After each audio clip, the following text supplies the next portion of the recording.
How are we doing tonight, everybody?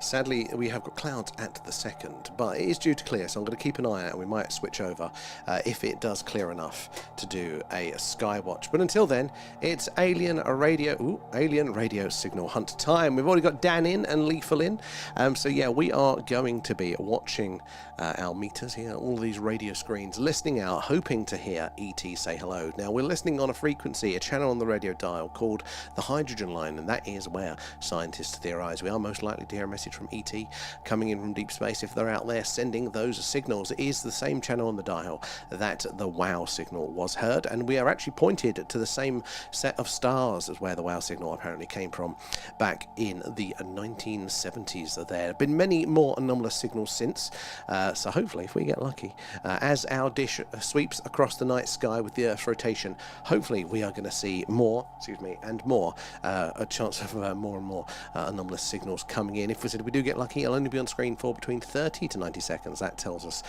exactly how far away those objects are, but it'll be right place, right time. So we've got to be, our dish has got to be passing over it's going to be passing over a star that is inhabited by intelligent life, but also when they are sending us a signal. Now, these signals will take a hell of a lot of energy and therefore unlikely to be switched on all of the time. We as a species did it once in the early 1970s. For a moment we briefly sent out a hello, is anybody else out there message, and why would ET necessarily be any different? So it is a bit of a right place, right time. But the more we do it, the more our statistical odds do increase of a detection there. So that's what we're going to be doing whilst we're waiting for that. So I will keep my eye out on the sky, and if it changes, if it clears, then we will we'll hopefully switch over to a skywatch there.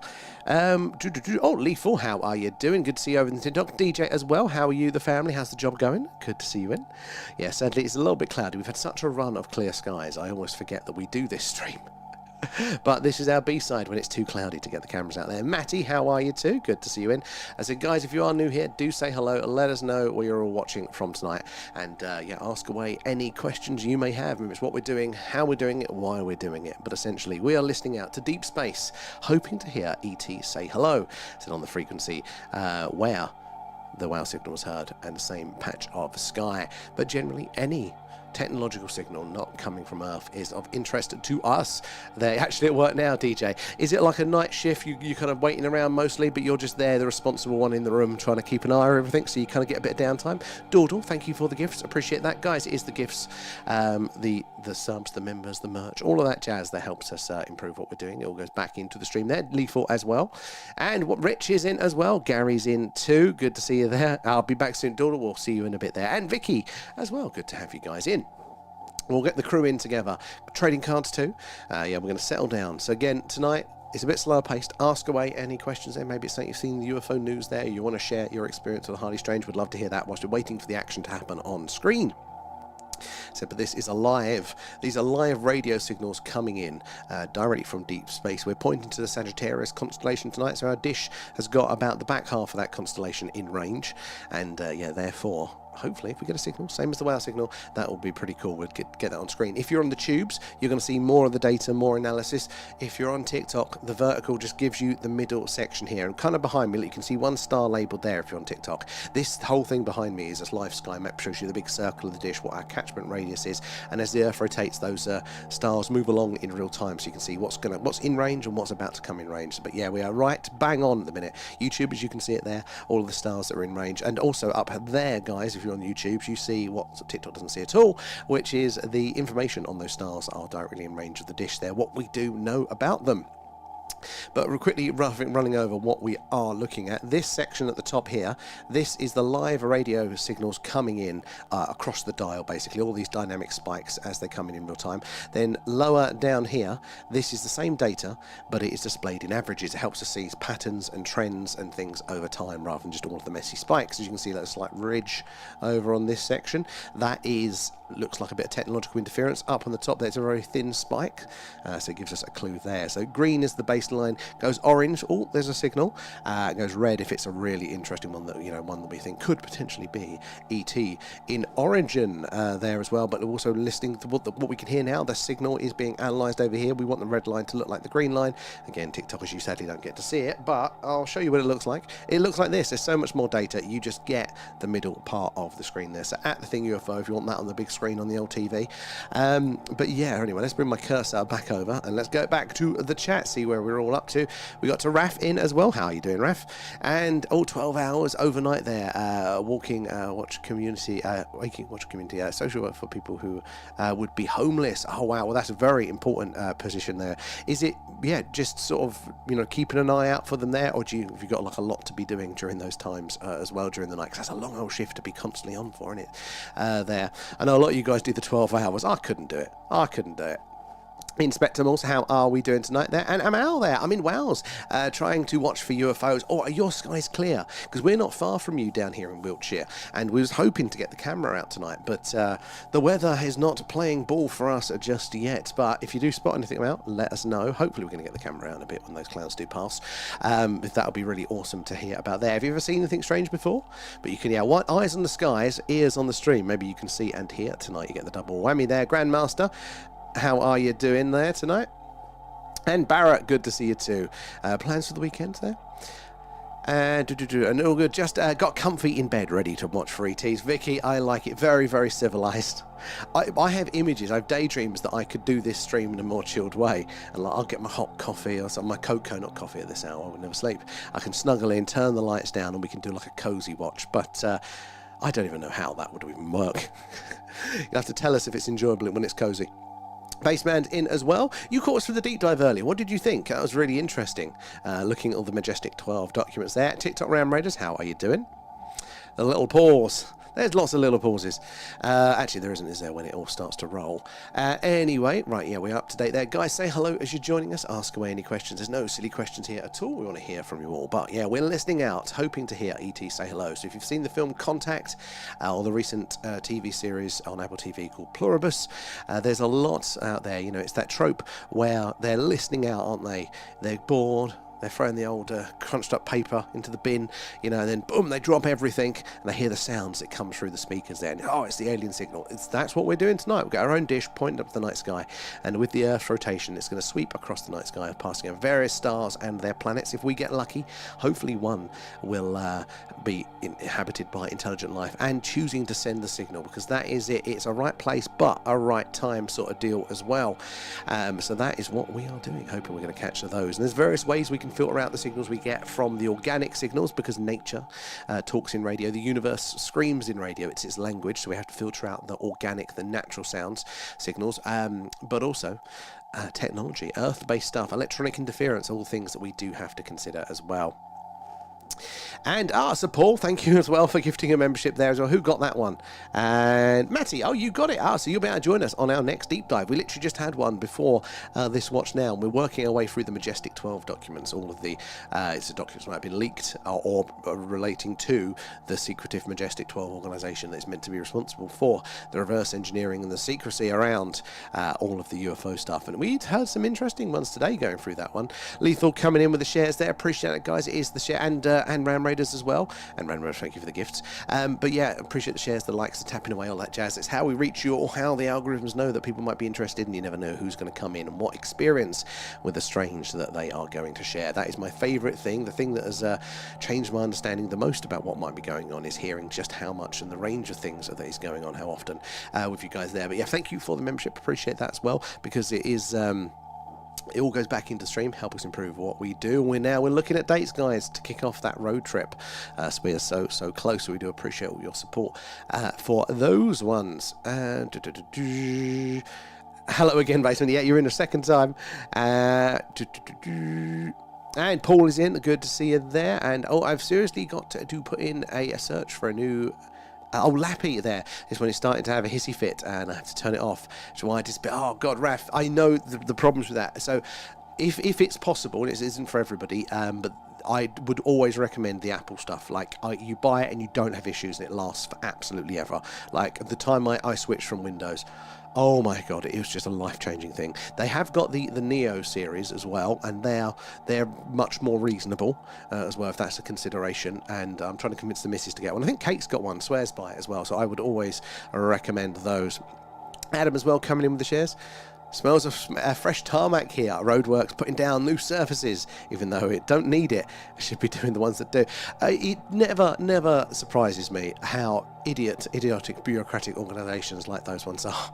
You know, they won't do what needs to be done, and then you're always screwing around with the others there. The smell's quite cool though, as long as it's not too strong there. The deep dive stuff was amazing. Baseman, thank you. And honestly, I call it doing our UFO homework, because I always come away going, I've heard about these documents, I've heard really cool people talk about them in depth, but actually reading through it word for word, I'm always struck that actually you go back to the original files here that, you know, have been released, declassified, leaked even in some cases, and you're like, this is clear. There is something going on here, and it's not crazy. A lot of the theories are. In fact, the stuff we're looking at the minute is reportedly it's either been released, official documents have been released, or leaked. So then, of course, we don't fully know if they are 100%. But they meet all the criteria. You know, the language, the people involved, it all matches up with those. And it sounds like from that official capacity, when they first started looking into the phenomena, they were talking exactly how we're talking now, exploring. Now, they've had 70 years on us, so maybe they know a lot more. I would imagine they do, but it's just the similarities between now and then are amazing. It says, what's that, Grandmaster? Not at all, not at all. Although that is your goal, that is what you're working for. And how are you doing, Adam? Good to see you in there. Oh, what a rain today. So we had a bit of cloud coverage, and then it cleared up as we were doing the deep dive, and I thought, oh, we're going to get a clear sky. Now, it is meant to be clear later on tonight. It's just, will it happen during the stream in time for us to get the camera out? Because that's what we're hoping. We can switch over to a sky watch. I always love to look to the beautiful, beautiful night sky. It's sunny here at Lethal. See, it's been sunny, crazy sunny, and now it's just calming down. I know I'm grateful that my bedroom is not 30 bloody degrees now. Oh, have you, Grandmaster, have you covered MJ13 yet? No, so this is MJ12 that we're looking at now. I've not heard of MJ13 with it, but yeah, MJ12, that's all of this sort of thing here, the Majestic, MAJ12, depending on the agreeing the terminology of it. But that's what we're looking at right now, and it is fascinating. And we're only just starting with the document, so if that is your cup of tea, guys, you can watch the past ones back or join us for the next one. When is the next one? It normally comes up on here. No, it's still showing me the last deep dive, but it'll be in 2 weeks, basically, that we'll do one by default, unless the Americans drop files, and we'll cover that too. But yeah, so we'll be catching there. You don't have to have watched the previous ones, because what we're looking at now is all of these documents that pertain to Majestic 12. We're doing it in sort of date order, so we're still in the 40s. We're still in 1947 at the second. There's a lot of the pre-stuff. We're just about getting into the documents talking about forming the organisation now. So I think the next section, which is, you know, the 50s, 60s, is going to be really, really interesting. And the top section, a bit closer to home, 70s to the modern day, is going to be really, really awesome. Lethal, you missed the deep dive. No worries, Lethal, that you can watch it again if you're interested. They will be up. I think it's, I haven't pressed live on the Patreon, but the replay will be up there. But if you're a member on the tubes, I can never remember now, it'll be up there to watch already. And A-Up's in there, Mr. Deep Dive. That sounds, it was a good one, but no worries, A-Up there. And, and Mars is in. How are you doing tonight? Well, let me get through all of the chat. I love the fresh smell of fresh tarmac. There are just certain smells that just really go through and conjure up things, and tarmac is one of them. Diesel, like a proper big diesel engine. That gives me flashbacks. How you doing, Rio? Good to see you there. And don't forget to smash the thumbs up. I appreciate that one out, because yes, it is the likes. If you do choose to give us a like there, or share us, or tap away, we do appreciate that, especially on the YouTubes. That proper video like right at the top behind the chat is incredible for meeting more of you guys there. And what do you use for the signal hunt? Matty, good question. So we've got I never remember the measurement, but it's wider than my arms, parabolic mesh antennae, and the receiver on that is tuned for this sort of frequency range here. Comes in through the wall, and we've got a low noise amplifier there, and that boosts up any faint signals, but also filters as well, that hopefully filter out some of that background noise on it. So we're doing our best to be able to, you know, hear signals that are on this frequency, because we don't know how strong they're going to be. In fact, most likely they're going to be incredibly quiet, not very clear at all. Just think of the vast distances of space and the energy required to send the signals. So we do that. Comes into basically what's like a big USB stick now, but that is what the radios look like. You plug it into a computer and you have your display and your controls now digitally. And that's what you guys are seeing on the top. This top section is what's called SDR, software defined radio. So you plug in your USB stick in it and your computer what works like a fancy radio essentially, and this is like the screen off of that, and that's why it comes through in stages. You're seeing a snapshot of it running in the background like every few seconds, and depending how hot that computer is depends how many snapshots we get. Sometimes it's a lot faster, but it is to the touch a little bit warm. It doesn't cool itself very well. And the rest of it, this is our own software we built for context there, and it takes all of that information, displays it differently, but helps us highlight and hopefully pull out those signals from it there. It's actually quite easy to do. The trick with this is it's the size of the dish essentially. The bigger the dish you have, the quieter the signal you could potentially hear, and that's why those massive radio telescopes out there, they get all the good ones because they can hear so quieter signals. Our one, it's more than possible for us to get signals definitely out there, but obviously it's not going to be as sensitive as those absolutely massive ones, but it's definitely more than possible for us to see something maybe like the WOW signal with the strength of that. Then again, we are listening right on the same frequency, and the dish is pointing to the same patch of sky as the WOW signal. They're the same star cluster, which is always pretty cool. I'll see you on the top for a bit there, Lethal, and there's a I can't, if I read out the message, everybody's devices are going to go off there, but voice assistant, is it going to range? No. By the way, there's a flood warning in your area. It's all or nothing. It's all or nothing in the bloody weather. And Chris, if we pick up the Darth Vader music being beamed to us, it'll be I'll be at the back there urging you on. Go on, lads, go on. Yeah, you always wondered in the films. You go, didn't you hear the music change before you went down that creepy corridor? No. Listen out to the score, lads. That'll tell you what's going to happen.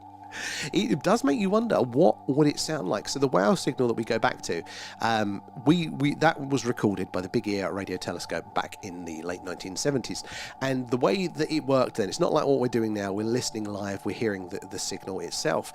That just kind of measured the signal. It's very much more simplistic there, and it printed out the signal strength relative numbers and letters basically. So it drew it in numbers and letters. That was all that was taken, that there was a signal, where it came from roughly, and how strong it was over what period of time. Nothing else there. We do not know what the WOW signal sound like. Lots of people have made sort of interpretations of that, which is really cool, but it's not actually. If there was a message encoded within it, that data was never saved. It wasn't able through from that dish. So what would an alien signal actually sound like to us? I mean, hopefully that is exactly what we are going to get. Now, if I shut up and turn the music down, that is a signal. That is what we're hearing right now on the frequency, the hydrogen line. That is the cosmic microwave background. And scientists think that is the sound from just after the Big Bang. And any computer buffs there, is there a major between Intel or Ryzen? You've gone in the wrong direction there. You want to be going to Apple chips. That's what you want. Carl as well, coming in with the gifts. Thank you for that. I used to do hiking years ago. No wonder that's going to have those flashbacks there for you. Going to buy the Skywatcher t-shirt when I get paid from the interview. Oh, Rio, that is very cool. We appreciate that one.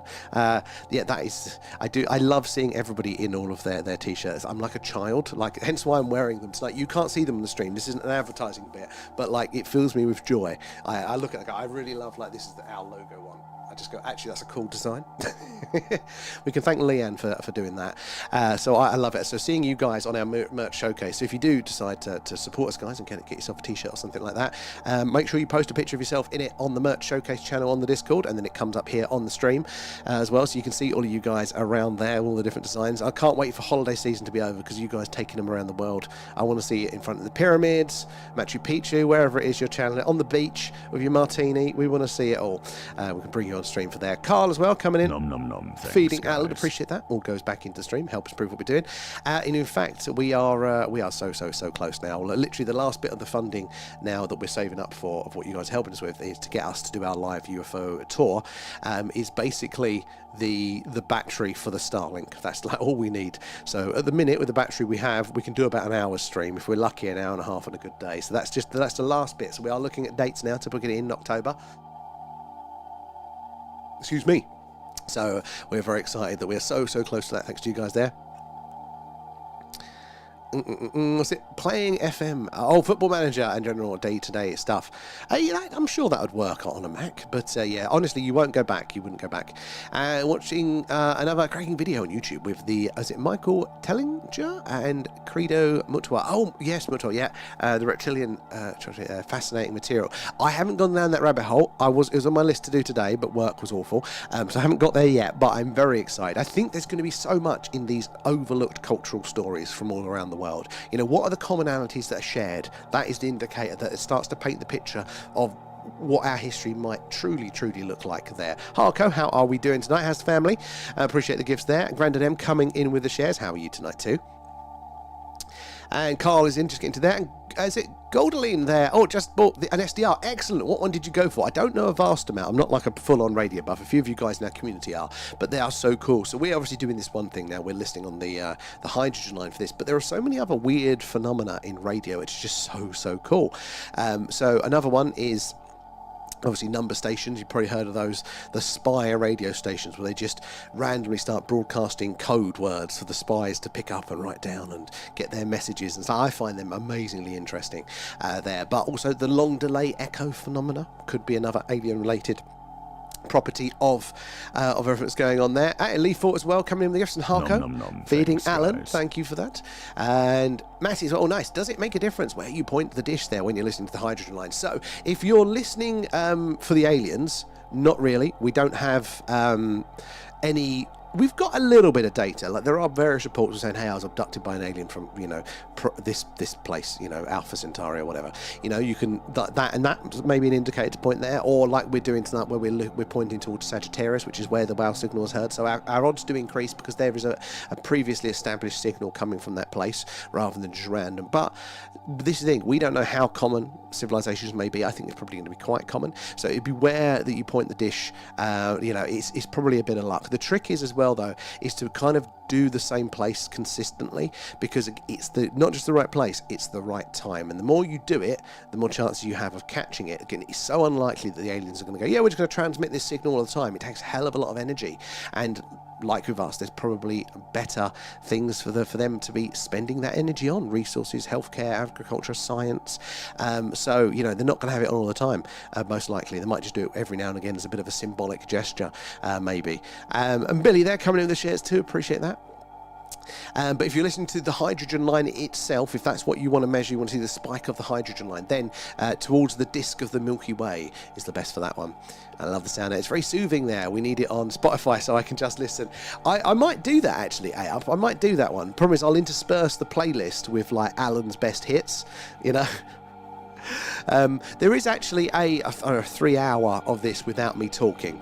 I think it's just the static and the music on repeat. Actually, on the YouTube, if you ever get bored and we're not on, you can just listen to that, just have it on in the background. There, and up there feeding Alan. Nom, nom, nom, thanks, it's like a doggy treat. That's perfect for Alan. I'll get him a kennel. And a keyring would be cool. Ria, I've been looking into keyrings. Was it you that suggested that before? The only one that, because we don't print it ourselves because we're too small to buy all the stock and stuff, so we have to rely on what's called print on demand. So, sort of companies where each time somebody orders, you send the design and then they post it, print it and post it out. Because otherwise, we just haven't got the ability to keep stock. But, so I've been looking at them and see if they do keyrings. And you'd think that would be bloody easy, wouldn't you? Keyrings as well, and mugs as well. Like, we can only get the mugs from America. It's like, mugs are bloody easy to do. Anyway, the keyrings that they have are like 15 quid and they're crap.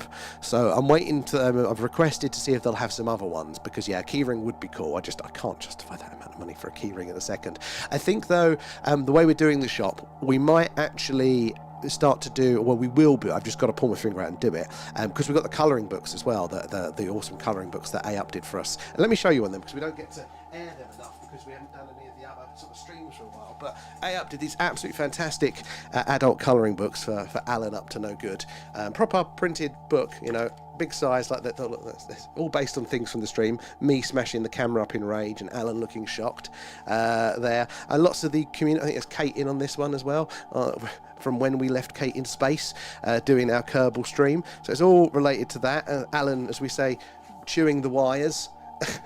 That's pretty cool. So we've got a handful of those, and I need to put them on the shop so people can get them. So once I've figured that out and the postage, then in theory I can get other ones like that as well. So it's a good idea. Where are we down here? Don't fall asleep. It's tempting, Harko. Joseph, how are you doing tonight? Good to see you in there. Kate is in as well. You recovered from your deep dive? Are the ferals all settled down? And Anonymous, how are we doing? And also meant to ask, do you have a remote DSLR gimbal on a tripod for your camera? So we do. It's a pan and tilt head, so it's not the full gimbal, but it's this one here. This is the remote for it, and we literally just upgraded it. We had a cheap one before, and that's why it's intermittent. It didn't deal with the weight. So now we upgraded to this one. If you want the name of it, I highly recommend it. Highly recommend it. So I can give you the name if you want it. Drop us a message, guys. If you have sent me a message this whole week, I have been shit on messages. It's just too fake, ill. I've totally ignored messages and even our own Discord mostly. So weekend, I'll be clearing up and I'll get back to you for those ones. Is the stream being sponsored by Apple? So, Raf, honestly, like, I am evangelical about it. Like, especially as well. Like, I went to Apple years ago, always Windows user, Apple bollocks. I bought a second-hand iMac off of my friend for like 400 quid years and years ago. And that lasted me another 3 years. It was already about 6 years old. When I sold it for 50 quid more than I paid for it years later. And it was solid, it was stable. Like, and just before that, the reason I got the iMac was that I treated myself to a brand new Windows Sony Vaio laptop. I thought, this is a nice treat, it's going to be great. Within 2 months, the thing had stopped dead, and I didn't do anything, crazy with it. It was just normal admin sort of stuff. It was just absolute rubbish. So that's why I thought, sod it, I'm going to Apple. And honestly, I haven't looked back. It just works. It's just absolutely brilliant. So I'm evangelical with it. But going to Windows, the only time that I've not gone Apple is when we needed to get a Windows computer to do all the streaming stuff that we're doing now, because TikTok Studio wouldn't work for Apple at the time. So we got the PC, the Windows PC. Oh my god, it's awful. The Windows, it's just absolute rubbish on the laptop, and can confirm it because having a nanomoment. Okay, so how is the laptop going? Is it still good for you there? How are you doing, Grandad M? I love spiders. I do love spiders. I hate spiders. We already dipping into spider chat. Where are we? Down here as well. Fort Benning Resort and Spa there. Reserve your receipt today. I can't afford a spa there. Yes, Mars, it is mostly cloudy here at the minute. It is due to clear, so I am going to periodically go down. It's gone dark, can't really tell now, but I will go downstairs and check, because I will hopefully be able to get the camera out. It is due to clear, so we might end up doing a half and half if we are lucky. But yeah, don't know with the weather yet. So it's cloudy tonight, and this is what we do on those cloudy nights, guys. We do the alien radio signal hunt, listening out, hoping to hear ET's hey hello on the frequency where scientists, the channel of the dial where scientists think we are most likely to hear the message. On those clear nights, though, guys, it is a UFO, UAP skywatch time. It looks like that, with a lot more stars and moving objects. That's not a very good video, really. We see strange things in the night sky there, so hopefully we'll do that one a little bit later. We went to a village just outside Saltburn to look at a house yesterday, and I swear the village was inhabited by aliens. So villages are weird. Villages are weird. This is more town than village, but only just, and I can so why insular communities. Eternia there, sorry. Seems like you've upgraded. It's been a while. How are you? Yeah, well, it has been over. We've only been doing it, I think. When was our year? Was it in April? We hit the year. No, it was June, I think, actually. Yeah, because it wasn't. We was for a Skywatch, wasn't we? On location for that. So yeah, trial and error. You look back to the first days of it all, and oh my god, yeah, we had to learn. But we have. Yeah, we constantly upgrade. So when we say it all goes back into stream, and we mean quite literally, and then some. I'm trying to think of what the next upgrade could be for the SETI stuff. Like, give me ideas, guys, of how this could be more interesting. Like, what would you want to see from this? In fact, for the other Skywatch as well. Like, if there are any suggestions, not saying we could do them all, but I'm always curious for ideas. How can we improve upon it as an experience for you guys there? Wasn't the Hindenburg full of hydrogen? Apparently so. Was it? Yeah, it was hydrogen because they couldn't get helium. We wouldn't let the Germans have helium because we know what they're like with dangerous substances. But then it caused that sort of problem. That was a big boom there. Lovely is Saltburn there. Once you get used to the locals, or rephrase that, once they get used to you. My cousin has a place there. Really? So, there, and Kate as well. You can have mugs printed on Amazon. Can you really now as well? So I think it'd be much cheaper as well to get to do a batch ourselves. So I'll be looking at those. Oh, and it was me who mentioned them before. Oh, it was you, Joseph, was it there? So not the site. Yes, I remember the one there. So that would be another thing that we can solve if I can do that, because I could easily get in a handful and then just manually do those ones ourselves there. Yeah, we're at the minute trapped to the limited options available for them, but at least we could do something before being bigger. They look good. I like them. Thank you, Carl. And they look at me and the wife are from the London, she's from Hartlepool, like aliens. But that is the thing, you know. And but this is a natural part of us as humans, isn't it? You know, we subconsciously go, what are the indicators that this person is going to be like me? And if they're like me, then I know how they're going to act, roughly, and therefore I know it's safe to interact with them in various degrees. And the more like somebody you are, the more they're going to unconsciously sort of trust you. Again, it's not a blind trust, but it's like those default gauges to go, are we playing the same game here, or are you going to pull the fucking wool over my eyes as soon as you get a chance? And that's what, by default, humans treat differences as. So that's where we get a lot of the problems for. And it's not unreasonable to do so, but also it's not perfect, and that's where the problems arise from for those things. Sure. I think they probably would still do so. I was looking at something else actually, which I thought would be cool, but I haven't figured out the way to do it yet. But I did. But it would result in a cool product that you guys could win. But I don't know how we would measure it to decide the winner yet. That's the thing. So I'll leave that little hanging there. Village mentality. Exactly. You know what you know. Change could be bad. You know, and. And is Boogosphere a real alien probe from outer space, or is it a hybrid man-made product to spread deception? Or race right now. Interesting. I don't have the answer for that.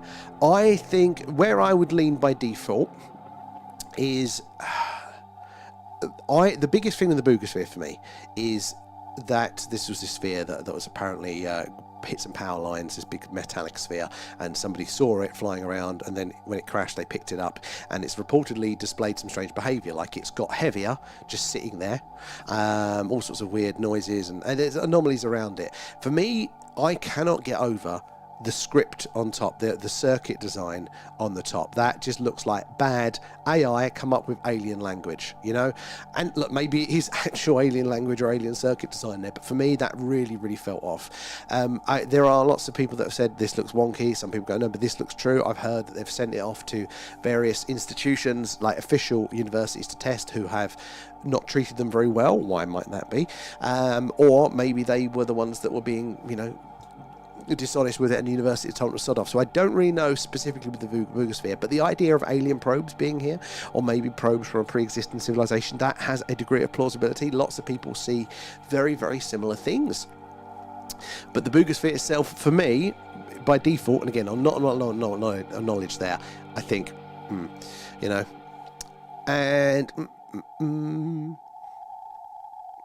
they immediately just started playing up. What? Typical. Why is upper stream doing weird? Oh, it's a bit laggy, the actual top section at the second there, because the computer that's running on, it's actually on two separate machines, and that one is one of those little cube computers, cube PCs, which are no good at cooling themselves, so it's lagging out a bit because of that there. Oh, mugs.co.uk, nice and simple there. Let me write that one down, because I will forget it, even though that is simple. Thank you. Neighbour's hearing implant is 4.178. You can have some fun with that, couldn't you? And I bet you have. Alan, stop messing with the wires. He can't help himself there. I hate iPhones and iPads though. Really? So I to be fair, I haven't spent much time with the Android ones, but I've seen other people use them, and I don't know if it's that I think it's any worse, or that I just don't know the language and I'm more comfortable with the other. But the fact that it works for everything else is a winner for me. Excellent, Joseph. Yeah, I'll let you know what it is there. But it's it's the actual one that we use. I couldn't send it to you in the message, but it's the Zifon, ZIFON PT-5000 is the one that we're using now. Anomalous, hello, and can play music, run YouTube on the top while also copying and pasting between the book files. So it is a good piece of kit, the Neos there, no issues. And I reckon I reckon that'll be like that for years as well. And oh, did you hear about the Indian bloke caught skip diving? His name was Rummage. Very good. And Rich, I had a brand new HP laptop, cost an arm and a leg, and it was absolutely crap and so bloody slow. It took half hour to start up, swapped to an iPad Pro, and never looked back at the app, which does the job. That is the thing. And I get people that like to play a little bit with the technical side of the computers, mess around and tweak it. I can kind of get why they want an extra layer of adaptability. Makes perfect sense to me. But as somebody that 90% of the time, I just need it to work, and I don't want to be problem solving or updating all of the time. Like, for example, this one, there's always a problem with it there, but Windows itself will force, you cannot disable updates from this thing. So I go, right, I need to come on now. Oh no, now I've got a bloody 2-hour update. Thanks. And then when it does do it, it breaks all of the settings. It can't find the audio in, it can't find the visual, the camera's coming in. And you then have spent another hour problem solving that before you can get on to do the job. It's just not appropriate. And then every time you log in as well, it goes, do you want to sign up for whatever their pro package is with, you can so much data in the cloud or whatever it is, and their AI features. And I'm like, no, stop asking me. I don't want a full pop-up or like an 8-page pop-up to click through every bloody time. Spiders in the UK are more visible indoors from late August to October, with peak activity in September as males search for females. Yeah, that is the time. It is time of year spiders. We've already had to throw out. Are they the huntsmen? The big buggers. The big buggers. We've had like 2 of them recently. Not fan. It's only 177 days to the Super Bowl. I suppose, yeah, if you're in Canada, that's the interest there. June was the birthday app. Good memory for that, yeah, because it was later than I thought. But I know we were dabbling in the May, but yeah, it's June. So we have June or July, August. We're only, like 13, 14 months been doing it now. And I am starting, like with the signal hunt, I'm not actually sure what else we can do to it other than getting a bigger dish and how big can we go before it doesn't fit in the garden. I'm looking at those options. Maybe it'd be good if we could actually move it around and position it because it's fixed at the second there. And yeah, it is moving to very state. That's the one. Yeah, so it's very, very similar. So you see slight changes, but at the minute it is quite. So we haven't had old Polholio, have we, for a while? The signal again, not even changed the setup, and it's just disappeared. Beep beep to someone with Lurker. We're always calling. How are you tonight there? Yeah, I think for those ones it'd be like smaller batches. I think, but then we could fulfil them ourselves.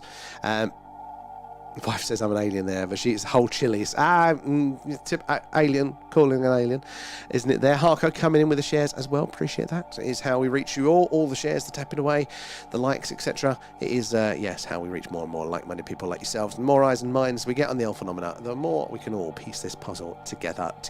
We're doing our alien radio signal hunt tonight. We are searching the hydrogen line, which is the channel on the radio dial that scientists theorise that if ET is out there, this is where they'd put the message, hello, is anybody else out there? It's where the wow signal was heard and many more anomalous signals to boot there. So we're, as the Earth rotates, we're just listening. That dish is sweeping across the night sky, passing over all of those different stars and their planets. And if we get lucky, right place, right time, pass over a planet that's inhabited. And when they're sending us a signal, we might see that spike on the screen. They're incredibly rare, but they do seem to be getting less rare over time as equipment gets more sensitive and more capable. But specifically at the minute, our dish is pointed right at Sagittarius, the constellation where the wow signal did emanate, one of those words. I'm getting worse and worse with these, but yeah, that's where the wow signal came from, and we're also on the same frequency there, the same channel on the dial. So listening for a repeat. Thank you for that one as well there. For imprint, I will check that one out. Let's have a look for those. Need an L in your pocket. And I was going to buy the DSLR remote gimbal today though. I was holding off to see what you're using. So Joseph, it depends what you want it for. If you wanted the like a gimbal for normal photography use as well, then that would be great. And to be honest, no, I didn't even consider those, but there's some really good stuff from DJI, which I think is probably remote as well, which would probably basically do the same job. So that could be a better option if you need that functionality. This one, this is great. It holds up to 5 kilograms, so you can put a big old lens on the thing as well, and you get much bigger range of view than we were used to having. So this is a good one, but maybe a gimbal might be a better one there. We should send a message out there, Baseman. So that is METI, the messaging of extraterrestrial intelligence, and we're doing SETI, the search for extraterrestrial intelligence. So yeah, it's a minute, we're just listening, it's passive, we're hearing if there's a signal coming in, but the idea of messaging them, it's definitely, we did it once as a species back in the early 1970s. It's only a few years before the WOW signal was heard, but we used our most powerful transmitter at the time, which was the Arecibo Space Telescope, because it was also a space radar, pretty cool, no longer with us at the minute. But yeah, sent out this high-powered signal. Hey, we're Earthlings. We're on the third planet from our star. We're carbon-based life forms. Come say hi. Whatever that message was. Very brief, and it was to a random patch of sky. I think it was the closest thing in that patch of sky. It was like a weird nebula. So nothing really that close. It's more of a symbolic gesture. But a lot of people out there do go, we probably should be messaging. We should be sending out the signal ourselves. See if we can raise contact. Other people are dead set against it. Like the wall there. We don't know who we're going to invite over. We don't know what the universe looks like. And I mean, that I don't know where I fully sit, because I can totally see that argument there, and it's an argument that old Stephen Hawking said as well, which is really interesting, because somebody as intelligent as old Stephen Hawking was there, you know, he would have, as a scientist, if he didn't think life was likely, let alone intelligent life, or intelligent life that has the ability to traverse these distances and come get us, he would have said, yeah, do what the fuck you want. You know, it's unlikely it's going to cause any problems because it's so rare, life would be so rare. But he didn't say that. He said, probably best we don't know. Probably we don't know who is out there and what they're capable of. So that told me quite a lot. But Earth itself has been screaming to everybody in the galaxy that it has biological life for the last 2 billion years. So if a species in the last 2 billion years has got the technology that we have now, then at any point in the last 2 billion years, they could have looked at Earth and gone, oh, there's gases in that atmosphere that only life can make. And if they've looked very recently, they'll see the gases that only industry and technology can make as well. So maybe we're already sending that message out, but maybe a radio signal is a little bit of a louder message there. So I'm on the fence. I can see it both ways there. And what modulation? So we're on CW at the minute, basic carrier wave, because basically it's the less offensive to the ear. So modulation, guys, is what encoding are you using? What rules does the radio here use to decode the message? And if it's like a voice transmission, decode what that is. So we're using, there's many you can different choose from, and it kind of changes the sound basically for us. But I mean, it's unlikely that aliens are going to be using any modulation that we would recognise. So it'd be more the strength of the signal itself and things like that of where the message might be encoded. So we've had it on this one because it's a little bit more tolerable. Excuse me, on the ear. You think your neighbour killed it? Wait a minute, what? Killed what? What's that for, Kate? I've totally missed the section. Not your laptop. You think on my frequency, Eternia. Hey, this is it. We all find each other on the internet, don't we? You know, and the great thing about the internet is we not only do we meet more like-minded people, but if you're doing something wrong, somebody normally comes in and tells you and helps you on your way. To be honest, when we first started doing this, again, this is our B-side, because we're normally, on those clear nights, we're looking to the night sky, looking at the stars or the satellites, things, hoping to see UFOs, things a lot more closer to home. But we, obviously in the UK, we needed something to do on those cloudier nights. So what could we do? And this was the closest thing. And I didn't even know if it was technically possible. But I thought, fuck it, we'll try it. And then somebody will tell us if it isn't. It turns out, no, it's more than possible. And, we've gone on to improve it and improve our odds there. Oh, that's not a bad price at all there per keyring. Yeah, we could definitely just do a few, couldn't we, just to have that's a good one, Lethal, thank you. And I just wish they would release a good video that actually shows a bloody alien there. Apple user, totally. But this is the thing, they have the videos that have come out latest, they're not totally worthless, because I want the Roswell bodies. That's what I need. I know all the other stuff's out there. I've seen all the videos previously. I want the bloody Roswell bodies, but partly I can understand it, because it's not just for us, it's for everybody. It's for our whole culture. The people that are not only don't believe, but the people that actively, their frameworks of belief do not allow for this, and that they've got to warm them up and go, it's not a silly idea, guys, you shouldn't be laughing. And then there are some curiosities, but some of those videos they've started to show things in different ways, and I think it's really important. Like the first time that I had seen, anyway, that you see all the FLIR, the black and white infrared footage of the orbs flying around. You go, well, that's great, but where's our data points for speed, size, all that stuff to get to know if it's anomalous? Well, they were showing them, but they showed them, there was one in particular that showed it with a passenger plane in the background. So great, we've got reference points for size and speed now, so we can go, well, actually, yeah, what the hell is this thing moving around like that? And then there was another one, a recent one, where it was showing multiple flying around a sub that was surfaced, and that was pretty cool to see. But then they appeared to go into the water, so it's showing that transmedium nature. So I'm like, okay, we are seeing some interesting things, but it probably is a slow road if we do keep going down it. But hopefully we'll see it there. I have a detuned radio there, but I do not wear a tinfoil hat. Not yet. We'll get you over the light. Yeah, it's exactly there. Down here as well. I am Zozo. How are you tonight? Where are you joining us from? Guys, if you're new here, say hello. Let us know where you're all watching from tonight there. And yeah, ask away any questions. There's no silly questions at all. Maybe what we're doing, why we're doing it, how we're doing it there, or something you've seen in the news about all the UFO stuff. Would love to hear about that one. Love to hear of those as well. So yeah, don't be afraid of asking. If you're curious, somebody else in the chat is as well. But if you've had an experience with the phenomena, the highly strange, would like to hear about that whilst we're waiting for the action to happen on screen. Oh, the village's crap internet. Well, that's the thing that village internet is notoriously crap. I'm waiting desperately for fibre here. They do mugs too. Well, that could be a perfect one around it. Thank you there. I'm just a myth. It's just a myth, I'm sure. 13-second lags between you and Yorkshire there, spinning. 13 seconds? What are we on now? So if I say the time now, you'll be able to get what the delay is coming out to you. So for me, it's 22 minutes, 37 seconds, and 10, 37, 34. There we go, 34 seconds, 35 seconds, 36. So there you go, you'll be able to get the exact time delay. We've got it on the minimum settings for the stream. I wonder if Alien Life enjoys a decent takeaway. As long as their takeaway isn't human. Should we go grab a human? Yeah, let's go grab one. Some explains all the abductions there.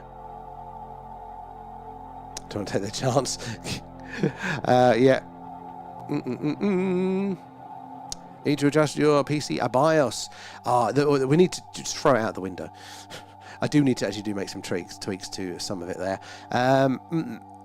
Where are we? Down here. Some like black tar-like stuff while in my other neighbour's garden. The tree is in it, like all three of our gardens. They pulled it down.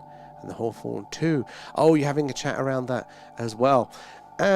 Thanos as well, welcome aboard. Thank you for the shares there, do appreciate that. Guys, it's the likes, the shares, the tapping away, all that stuff there. It does help us improve what we are doing there. Or dual boot into Linux. So, the Linux is an interesting option now, isn't it? I mean, it's always been an option, but it wasn't user-friendly enough for me. I'm not that technologically literate. But it is getting much better. The Steam OS apparently is very, very, very good for it.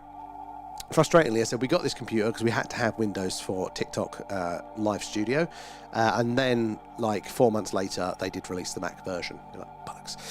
So we could just get, I think this time I'd just get a bloody what do they call them now, the Mac Minis, to run all of the stream stuff off of it there. Oh, and obviously your cats eat, but my parrots are meant to eat them, but they don't. Take care, Zozo. Good to see you in there. Clear skies in Plymouth. Right, I'll run downstairs in a second and see if we've got them here yet. It's 1420 megahertz there, not gigahertz. We are all the way at 14.20 hertz, aren't we? Or is it on the screen? Is it the label that's wrong? Let me have a look section, because you might be right on that one. We are correct on the dial, but I think you're right about, is it on a label? Ooh, wrong button, Sam. Hold on, let me check this out. Is it on the overlay that is showing that? Let me have a look. I can't see it. Oh yeah, it is, isn't it? Right under it says that. All right, I've changed that one. Thank you for the heads up. Let me close that. Where did we did James Webb just discover 100 billion galaxies? Quite possibly. Tim, there wouldn't it be pure Fibonacci? It could be, Tim. It could be. Like the message itself is unlikely to be, "Hey Earthlings, what you up to?" It's probably going to be really simple. It's going to be probably root maths, would think. But I mean, that's still from a human perspective. We do think maths are, we're observing something in nature, hence like the Fibonacci sequence there, but it could still be our interpretation of how we're measuring that might be subjective to us. So, once you get a message, the second step is, can we even decipher it? That's really interesting. And Gandalf, how are we doing tonight? Not many. No, it's a signal hunt tonight, so much quieter.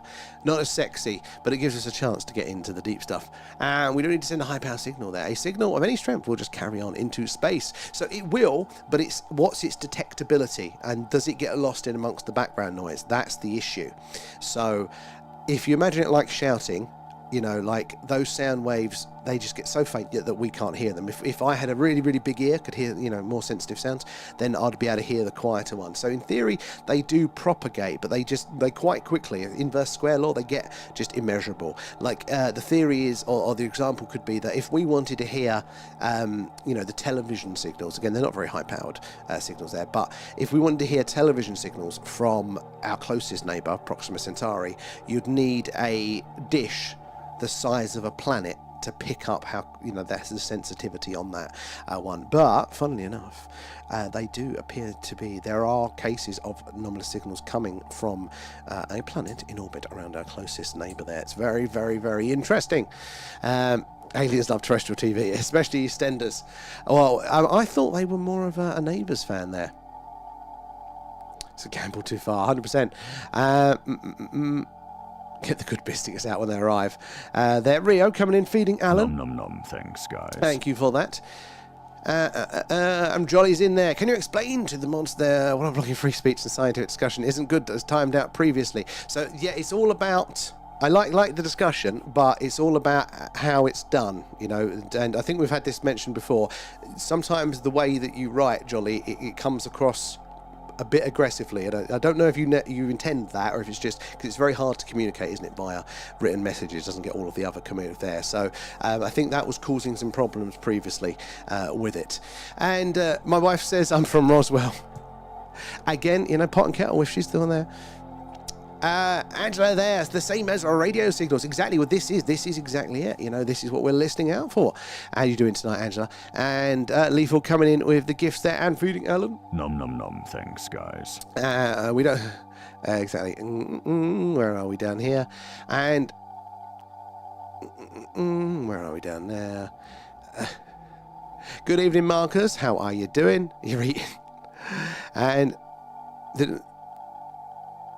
Well, it's just about, there are rules, not about the content of the facts, but it's about how you convey it, isn't it? It's about being able to have a discussion with people. It's like an extra thing, and that's where I think we need to make sure we're careful, even if it's not intended. Like the best way to communicate an idea to anyone, and this goes for everybody really. Like if you want to share something that you think is interesting with people, there's a way to communicate it, because otherwise people won't listen. There's if you want more ears on it, there's a way to do it. And I'm not personally very, very good at it myself, but, the more we can do it there. Square root of pi, yep, that is a way to communicate. I mean, anything like that we can recognise. The fact of getting a signal on this frequency itself is part of the message. There. Carl coming in with gifts as well, thank you. And spinning around Mars, the mothership described by the Japanese cargo pilot and shaped like a giant walnut was said to be the size of 5 aircraft carriers. His Boeing 747 was like a child's toy in comparison. So that is an interesting one. Wasn't it going over Alaska or something at that point, and they were carrying wine or something? I don't know, there's something about that story. Fascinating one. But that is one of the largest that I've ever heard reported. That is a phenomenal size. You think, they'd have to be aware of something so large. But again, over unpopulated areas, there are a lot of gaps in our world in the reality to hide in. There are a lot of these dark corners. We do not know a lot of things all of the time, which is like when modern technology comes out and people are able to see more things. We go, oh my God, everybody's a bellend. I go, well, no, everybody's always been a bellend. It's just we can see more of it now. There's less corners, but there's still a lot. And if aliens out there are cannibals there, humans are too toxic to rat. Maybe. They don't seem, as far as we know, to be using us as a food source, do they? Because there just isn't the scale of it. There isn't enough abduction to warrant it. You could deduce, or how many people go missing in the world, what sort of population size would that support if you were using all of the calories available there. You could kind of do some rough deduction, as it doesn't seem like that's necessarily their main agenda. Maybe that's down the road, but definitely doesn't seem to be the case on a big scale, that they're after us for our delicious meat. They wanted to take. They want human takeaway. Us fat ones would be the ones taken first there. Meat for the travel. It's the log one to go back home. I mean, I ain't going to be spared from that one. Steak and owl, or a raff and owl pie. Hey Chris, came across your channel the other day there. Shouting out from the Midlands. Good to have you in, Chris, as well. How are your skies tonight? In fact, I need to double check. Let me turn my big light off. I want to see if I can see if it's cloudy out or not. No, can't see shit. I will. I'm actually going to get up this orange. Yeah, no, it's still cloudy here by the looks of it. We'll have to hold on for our sky watch, although tomorrow is meant to be clear as crystal, whether that changes. Carl again, coming in, feeding Alan. Yeah, so how are your skies, Chris, in the Midlands there? And Paul feeding Alan. Those ones, they actually look like dog treats, don't they? It's perfect for Alan. I'm going to start throwing him a ball. They're steak and eggs. Cake and eggs, there we go. And if aliens were cannibals, he was... Oh, no, I've done that one. I would definitely be too toxic. Can you imagine if they bite into me and they go, it's got a funny taste, this one. Oh, I'm getting nicotine, caffeine, and spite. That's 90% of what I'm made up of. Radio scattering makes the she appear blue there. I've heard that. I don't fully get it, but I know. I've heard the principle. And Gandalf there, I've heard that they are going to take away all of the handsome earthlings there. I'm just off to pack. Send us a postcard. I don't think I'm on their list for that one. Especially not now I've lost a bloody tooth. Look. Missed half a bloody tooth there. What's the occasional table with the rest? Oh, good, Mars, good question there. So that box that pops up, that is microsignal analysis. And what that's doing is it's looking at the background noise. So I should actually explain a bit more. Let me get my cursor all the way over here. Right, so this undulating ridge here, and same on the top, that is the background noise, the baseline of sound in the universe. The cosmic microwave background, the sounds of the early universe there. So any signal we get has got to be louder than that by the time that it reaches us, or we ain't going to notice. It's just going to blend in amongst it there. And imagine if you're in a loud room, you're at some sort of party there, and if you're speaking too quiet for the music, then nobody's going to hear. They're just going to hear the music, aren't they? Knowing you lot, sugar babes.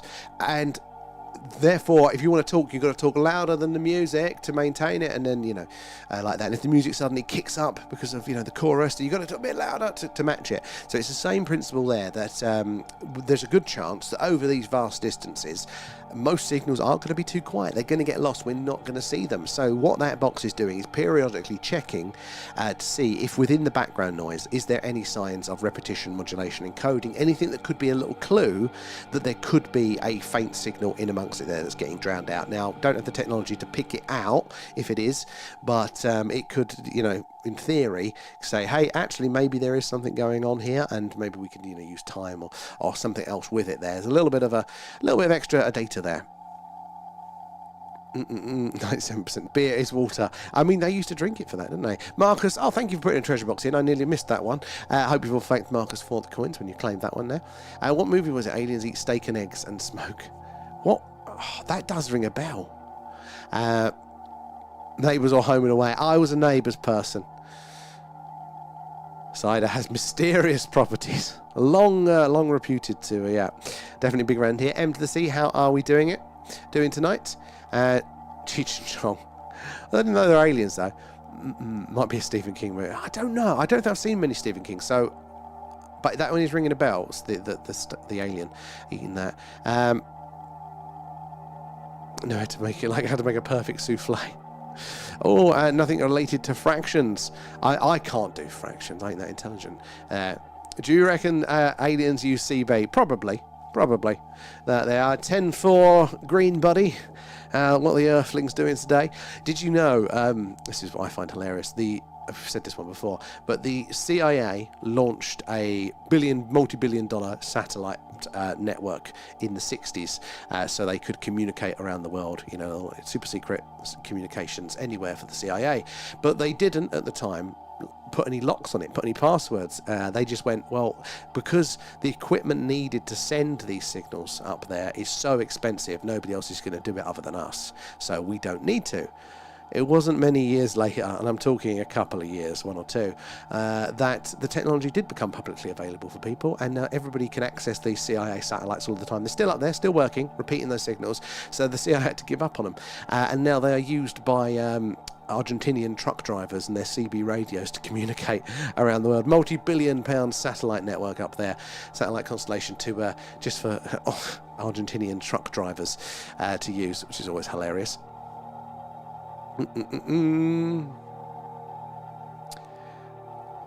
Where are we? Down there on the side. Rib, how are you doing, Rib?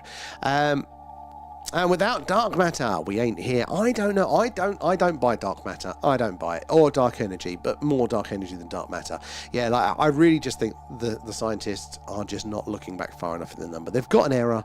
The math don't math, and rather than actually admit they were wrong, they're just fudging it there. I very much think that's the case. Oh, time's ticking. Where are we? Down there. Spell checker ain't clever. Oh my god, do not get me started on spell checkers. Do not get me started. Absolute pain in the arse, those things. They never work. Alan Powell. Alan. That's the way he's going. Are there any vegan aliens? Well, for our sake, hopefully. To break out the Theosaurus.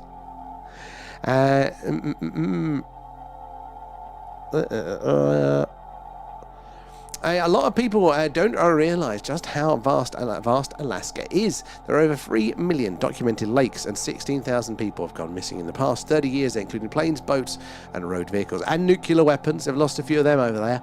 It is very hard, isn't it, to gauge these distances on maps, like really get a felt sense of size and perspective. There's a lot of gaps in this world for things to be hiding. Dare them to harvest my kidneys there for a human steak and kidney. It's a bit lumpy. Maybe it's a delicacy for them, Kate. Oh, cloudy in the Midlands, Chris. Damn. Yeah, I'm hoping the more clear skies. There's a few locals that have got clear skies, but it's not working out for us. It is meant to be clear. Bloody thing. Andrew coming in there with the gifts. Thank you for that one. Appreciate that. And from Middle Tennessee, good to have you in. It is A1 tree. It is Andrew, isn't it? I'm reading that correctly. Have you ever seen anything strange in your skies? Guys, if you are just joining us, we are doing our live alien radio signal hunt tonight. We are searching the hydrogen line. That is the channel on the radio dial where scientists theorise that if ET's out there, this is where they'd put the message. The hello is anybody else out there. A message is where the wow signal was heard, and many more anomalous signals since then. So as the Earth rotates, as the night goes on, our dish is fixed, so it's going to be sweeping across the night sky with that rotation, and passing over various stars and their planets. If we get lucky, we might be in the right place at the right time to get a signal that is technological in nature and not coming from us. That would be pretty cool. They do happen. They're quite rare, but they do happen. So yeah, it is a right place, right time sort of deal. If you're on the tubes, you can see what stars we're over. As if we are over the Sagittarius constellation at the minute, which is the direction, the star system, the place where the wow signal came from, and also the frequency that it is on too. So yeah, hopefully, if we're really lucky, we'll get a repeat of that. But there's been lots of anomalous signals over the years. It isn't just the wow signal that gets the headlines, and rightly so, it's a good one. But there have been some many just as interesting signals detected over the years. Without a second detection of the same signal from a second dish, we can't say for sure they're alien. That's why it's not been in the news, because you need to have a second dish at the same time, getting the same signal, but that way you can confirm it's not a fault, an error, and it's not something in between your one dish there, like a satellite passing by too far enough apart, same point. then you can confirm the source roughly of the location of the signal. But yeah, science doesn't do that. It doesn't work with their antennae in pairs. They're not doing it in real time. They just collect this data and then spend years looking over it and then going, oh, we might have some interesting signals. And a couple of years later, a paper comes out, and then a couple of years later after that, they might look again and book some more telescope times in. So there's a very, very long window. So I think the reason that we haven't got that confirmation of a technological alien civilization out there via signal is not for a lack of tantalizing hints. There are a lot of these anomalous signals. It's just that second confirmation because we're not looking in real time. It's like Amazon ringing my doorbell and me waiting 3 weeks before I answer the door and then being upset that they're not still there waiting for me. And Gaz there, how are you doing there? I'll be over on the tube soon there, love the street. Thank you, Gaz. And hey, we'll look for you over there. Searching for a rave in space. Now that would be cool. You're picking that up as well. But guys, if you are on the TikTok, you are only seeing half of the show. You're only just seeing the middle bit. Look, that's what it looks like over on the tubes and the horizontal. So at the Thing UFO, if you want to see it there, there's all loads of data being displayed there, let alone the star map as well. So it is worth checking out over there. The pro move is you have the YouTube on the big screen, TikTok chat on the phone, and you go like that. The aliens probably have two of the range Sony receivers. Yeah, they've probably got the good stuff. Is a 72-second radio spike proof of intelligent life, or just proof that we found something we can't explain yet? Well, it's not conclusive proof, is it? It's not enough. It is the sort of thing that we'd expect to be looking for, but it would be much closer, I said, if there were two sources. So imagine you've got your dish and you're pointing up to that star up there, and it is, say it's Vega. Vega, as far as we know, doesn't have any planets, but we're pointing our dish up there, radio telescope up there to Vega. Right now, listen, we get this signal on screen. Well, the length of time is a clue to how far away it is. With the Earth's rotation, we don't expect our dish to be over the target for between 30 to 90 seconds at these sorts of distances. So that would tick a box of that. That's interesting. You know, if it's faster, you go, it's probably a plane passing in front of my dish, something like that. If it's slower, you think it's closer by, or if it's with us a very long time, it could be sitting in the room with us there. But if it's the 70 seconds in out, then you can go, right, this looks interesting. It's, the signal itself, if it's giving you that technological profile, looking like a technosignature rather than an organic signal, that's another tick for the box. Maybe you can observe Doppler shift on it as well, which implies the host, wherever that signal is coming from, is moving away or towards you. They're shifting the frequency. These are ways that you can check that. But to get that confirmation, to say it is properly proof of alien life, whilst we're here with our dish pointing up to Vega, getting that signal, we'd have to ring up our friend with another dish and go, hey Gary, point your dish, you're 2 countries across, point your dish up to Vega right now. Are you getting this signal? You see it in all of the movies. That's exactly the first thing they do, isn't it, on the movies? They ring up their friend with another telescope, they get that confirmation.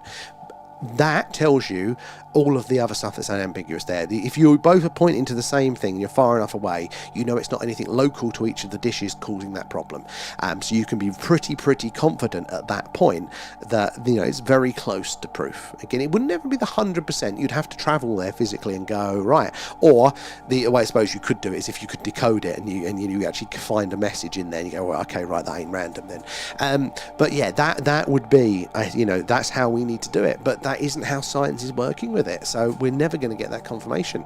To mention, I caught a silver-looking orb on my ring the other night. Excellent. The rings are catching loads of things, so that would imply as well with that sort of camera that's quite close by. And the orbs themselves do seem to be, they seem to be well within the atmosphere. They seem to be like this network of probes or sensors that are about. Lots of people reporting the sphere network is an interesting concept. I'm not sure if I think it's fully accurate, but the idea that there could be autonomous probes by ET, by some other intelligence there, by the past or present, I find very plausible. The fact that people report them all of the time there. Pi is a mathematical description of level, if you understand what it is. It explains why it's an irrational number on a sphere, and explains spherical excess. Love it there, Jolly. It's still too big brain for me, but I appreciate it. And it may have been a taxi firm interference. Well, that is, you never know there. Listening to Kiss FM, I suddenly got, car 65. So that would, I mean, this is the thing with radio as well. It's tricky. Although the spectrum is divided up and they're meant to be clearly separated, so you shouldn't get overlaps like that, there are weird phenomena. The weather can interact and cause weird effects, and sometimes. So that is something that we do have to consider with these as well. We might be seeing something and go, oh, that looks technological. It might be a weird weather effect there. Invaders 1995. Was that the one? ATs are closer. They are way more interesting and actually are possible. There, I don't know. I mean, they may be. I definitely think closer in the sense of visiting, but also within our solar system. Infinity does not end, nor does it? Infinity is a weird one, because apparently I was listening to some mathematician, and infinite doesn't mean necessarily it goes on forever. I was like, what? But that's what I thought literally it meant, and apparently it's a mathematical thing there as well. Oh, rib their bloody toothache. So, yeah, well, there's not much tooth left to ache, so that's the plus. It's a bit sensitive at the minute, half of it's fallen away. Anyone get a thunderstorm yesterday? I did not. I wish I did there. Fuffy. Hate auto cucumber. I turned it off because it's never right. It always gets in the bloody way. Auto cucumber. And Living Light Sam, if the Anunnaki... How are you doing, Living Light, anyway, tonight? If the Anunnaki took existing Bigfoot DNA and modified it to create Homo sapiens, then Darwin was, in a sense, right. That our physical bodies descend from an ape-like ancestor, like Bigfoot. Or so, definitely possible. I mean, Darwin, the version of Darwinism, of evolution, that we mostly recognise now, is neo-Darwinism. It's not quite the same as what Darwin actually thought. So the idea that traits over a very long period of time, they progress, they proliferate because, you know, you have passed on your genes just through reproduction. Actually, Darwin himself thought there could be, and the evidence is actually looking more like this now, there could be a little bit of real-time gene adaptation, that, you know, within your experience and your environment, your genes can change ever so slightly in certain ways, which we are now doing. So that's always an interesting part of it. But I mean, if the the theory of evolution, if even the classic Anunnaki explanation of the story of what went on there, that would still mean, you know, the rest of the species, evolution still seemed to have worked for them. Maybe we're like a version of that, you know, though they've adapted us from it. It could well be. I've run out of toilet roll. Oh no, Anonymous, no. It's my fault he's run out of toilet rolls. What's he been doing on the stream? Lockdown I was prepped for. I do, but do you hate the autocorrect, or does autocorrect hate you? Actually, is a good example. I'm always... I give the missus a look, because she actually knows how to spell. I don't. I can blame my dyslexia. I just don't know how to spell for toffee. Everything has to be how it sounds, or my brain goes no, it melts. So I'll be working away, and I'll be on my laptop like this, like tappy like that, and I'll just look up to her like that, and she goes like that, because she go what, and I'll go, how do you spell whatever it is? And she'll spell it out, and I go, fuckers.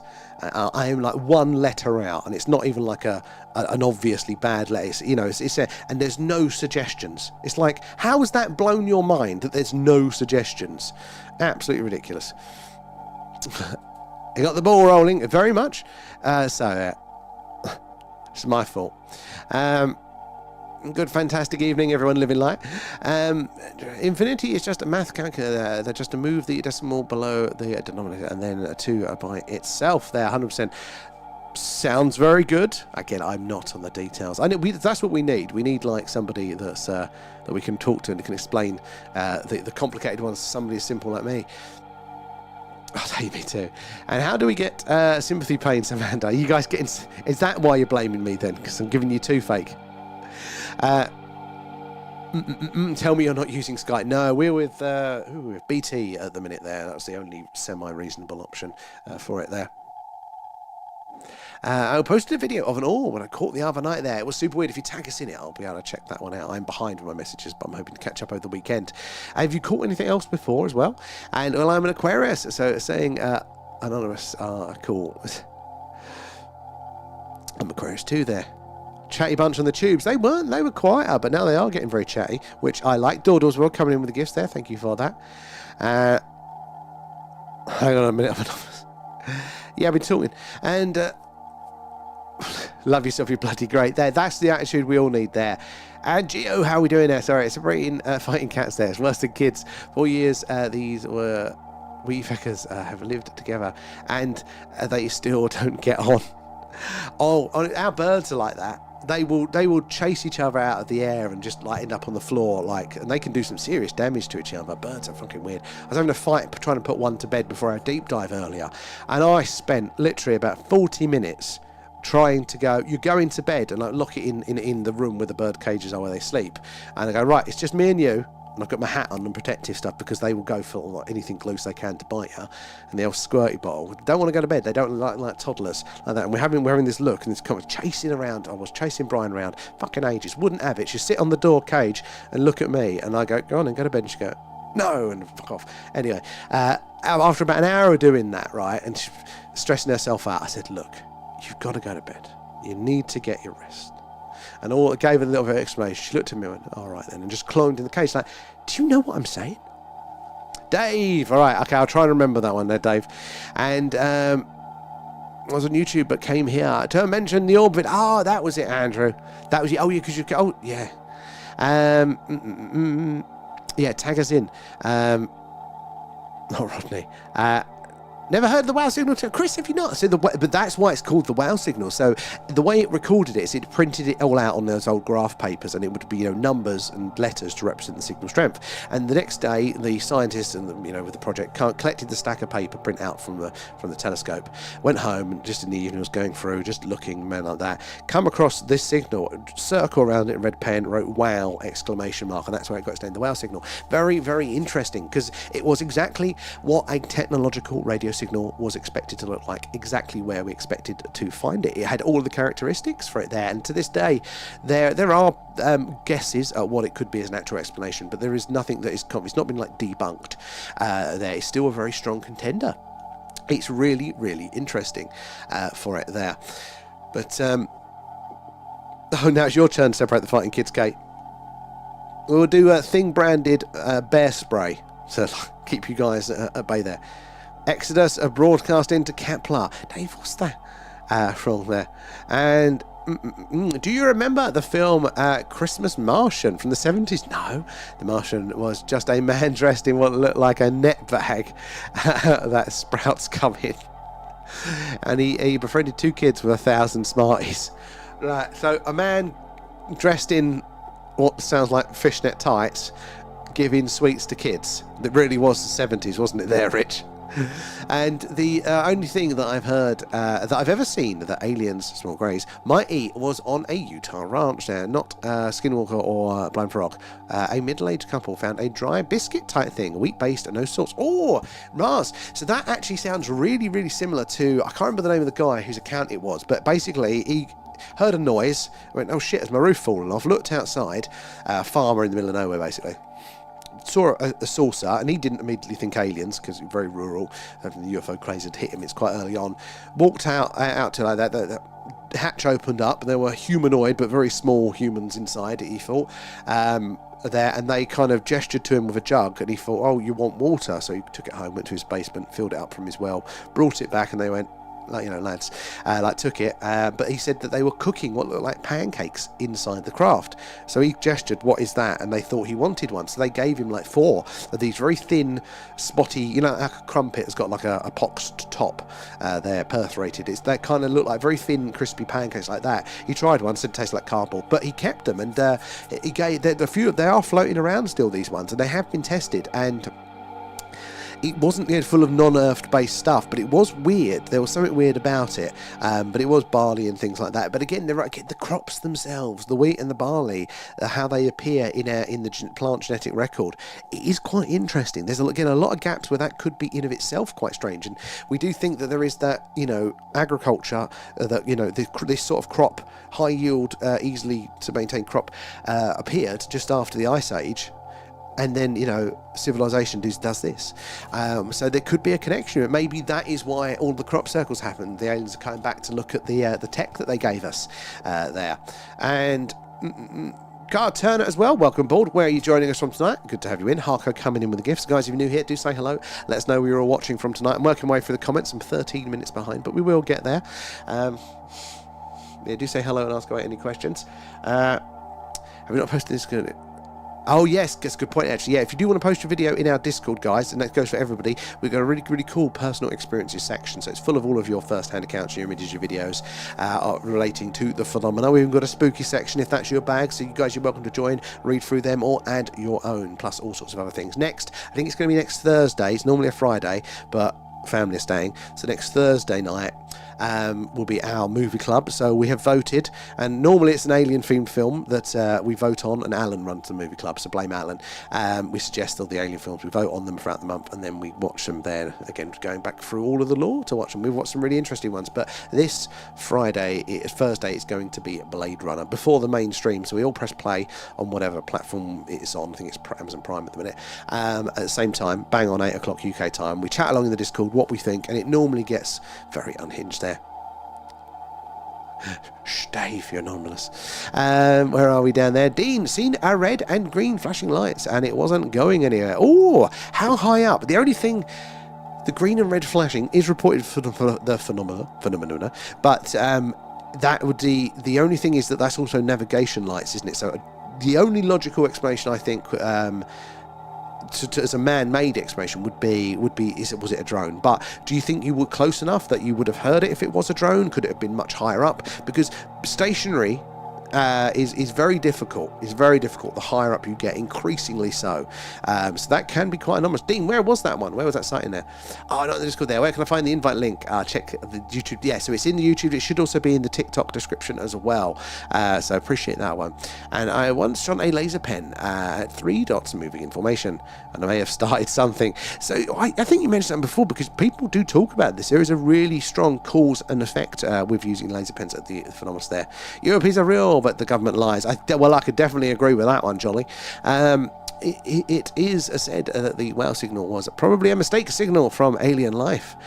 Well, that is one of the big contenders. We can't collapse it down because we don't have enough data around it. We didn't get that second detection to say for sure, but it was exactly what an alien radio signal is expected to look like, exactly where we're expected to find it. And as far as we know, we don't know of a way that plausibly nature can make a signal like this, because nature screams in radio. It's the language of the universe, but there are differences between human radio signals versus the natural ones. Nature is messy, it's wide, it's big, it's loud.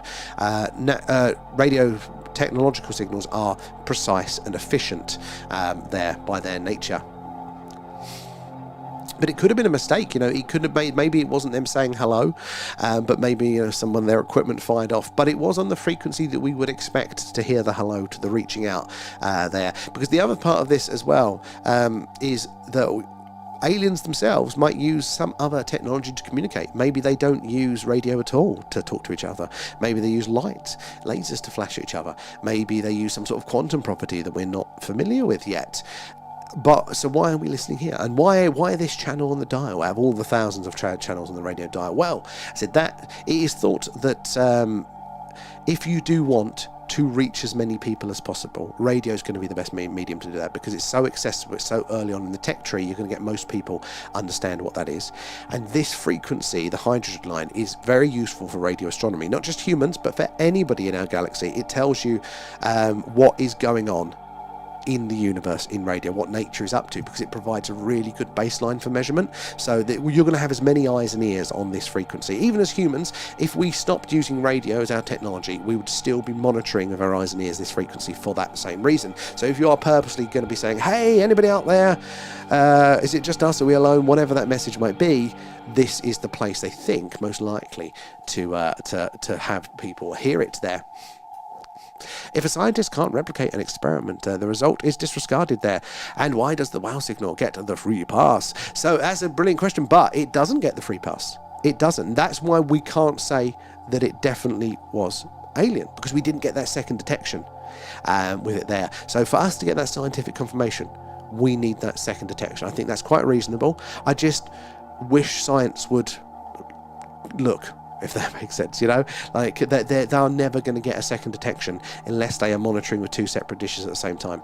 The fact they don't even fund SETI directly now, it is fully privately funded, like, you know, the odd millionaire and donations that fund the Extraterrestrial Intelligence there. No government funding at all. And a lot of the data they get is it's piggybacked off of other telescopes doing normal sciencey things. So they get that data secondhand. So the best they're going to get is, oh, look, this looks interesting, but that's as far as they'll ever be able to do. They'll never be able to get that confirmation with the way they're doing it. It's a fundamental flaw. Best to do it for the mobile dial, very much so, yeah. Good reminder there, Kate. And the WoW signal was a pirate radio station. Hey, that could be a great name for a pirate radio station, Caroline. That's I've been on the Caroline boat, it's pretty cool. Probing my neighbour's Wi-Fi. I only saw the first part of that. My brain just registered I'm probing my neighbours. Thought he's really getting into character, for this alien signal hunt stream. Right there. I'm a mim. What's a mim? I'd say because it wasn't an experiment, but something that was observed. So, well, that's actually a very good point there. You know, you'd have to, have a theory based on the observation and then to go back and test it. But it's still very, that is the difference. That there is this middle ground, and life, there's a lot of things in that middle ground. It's not for science to say that it wasn't alien unless they know 100% of what it was. But you won't be able to prove, even if we did find a mechanism, we wouldn't be able to 100% prove that it was an organic thing. Even if we went, oh, actually, supernovas, when they do this in the right wind, they can create that. It won't prove it. It will just make it more plausible as an explanation. So at the minute with the WoW signal, we're going to be fighting over plausibility rather than definites, because it's a historic signal. Unless we pick that up right now, coming through the same signal, same patch, then could you argue it's the same signal? It definitely makes it closer. But you said really you need the exact same signal to be monitored by two separate dishes at the same time to get that scientific line there. Hope she appreciates it there. And I come informed and understand the mechanics of the hypothesis yourself, and don't believe people with any opinions. I mean, I think this is the thing, isn't it? Like, how far do we go? How much do we trust everything? How much to go to the basics there? Because you can go right there back and go, look, I don't believe any of these theories. I'm going to go back and even the maths of itself. Actually, I don't understand how maths works, and maybe I'm going to look at it myself there. So at some point we are trusting something. Car 65 may have been a shuttlecraft there, and scientists hate infinity. There's a lot of things where they're at the end of their tools, aren't they? I think infinity is one. It's where the tool of maths starts to fall short, and it's also where the singularities in black holes is another point there. Sending questions on the tubes, you can put more. Lethal, I'm loving them. Back, Dawdle's back. Good to see you there. And Lethal coming in with the gifts. And maths doesn't like me, and I don't like maths there. Even the word maths bullies me. I feel very similarly there, Kate. Vast amounts of Jamaican woodbines. Am I getting half a conversation there? Yeah, I'm crap at maths. I mean, I can add and subtract. That ain't a problem. You only get more complicated than that, you can go to hell. Some people are just savant with it, though. They can just work like that. I go, how the hell does your brain do it? But then they're also the ones that don't know how to talk to the opposite sex. We call it math in Canada. That's another one in math and maths, isn't it? Yeah, the distinction there. But can Hoover and make great food. Short folk there, late in tonight and just finished work and drove through a storm. It looked like the end of days thundercloud there. A nice little mix up though. How was work? Good to see you in. And if Darwin had been correct, the apes would have had their Stone Age by now. They're in the Stone Age, apparently. They are actually in the Stone Age. There have been multiple reports of them using stone tools. Now, multiple different tribes. So it's not ubiquitous, but I don't know if there is any time pressure on it.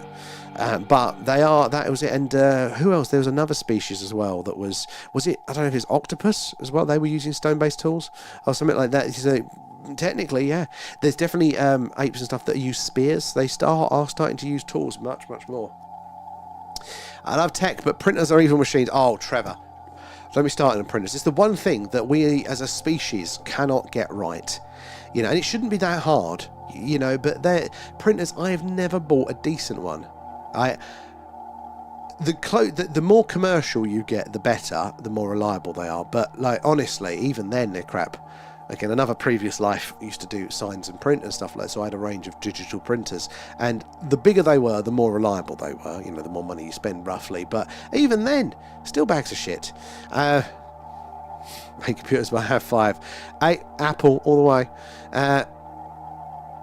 One of the few subjects I ever get 100% for the year is spelling, really. See, no, for me, not at all. And my eyes are bad nowadays. But I got a B+ in English. Where are we? Oh, just the night before today. It's somewhere around them. Discord is pending. I post the vid. Awesome. That will be, I think, done in a second. Oh, Kate's already on it there. And Geo, school isn't always the easiest way to learn there. And I found physics at school badly, and then I become my physicist. That is Geo. That is brilliant. And I think you're totally right on that one. Like, school is the factory line process, and it's designed to get as many people up to a basic level as possible. It's not designed to do it well or efficiently. And as we go on, we realise there are more learning styles and things like that. Like, for me, beyond basic reading and writing, that was it. I'm not even being facetious there. There was nothing I took from school at all. I literally slept through most of secondary school with it at all. And I would come home though, but I would watch the Discovery Channel. I'd watch and then when the internet happened, fuck me, I was away. Everything I could teach, it's just their way of doing it. And there's the academic type seems to be more memory. They're memorizing the process.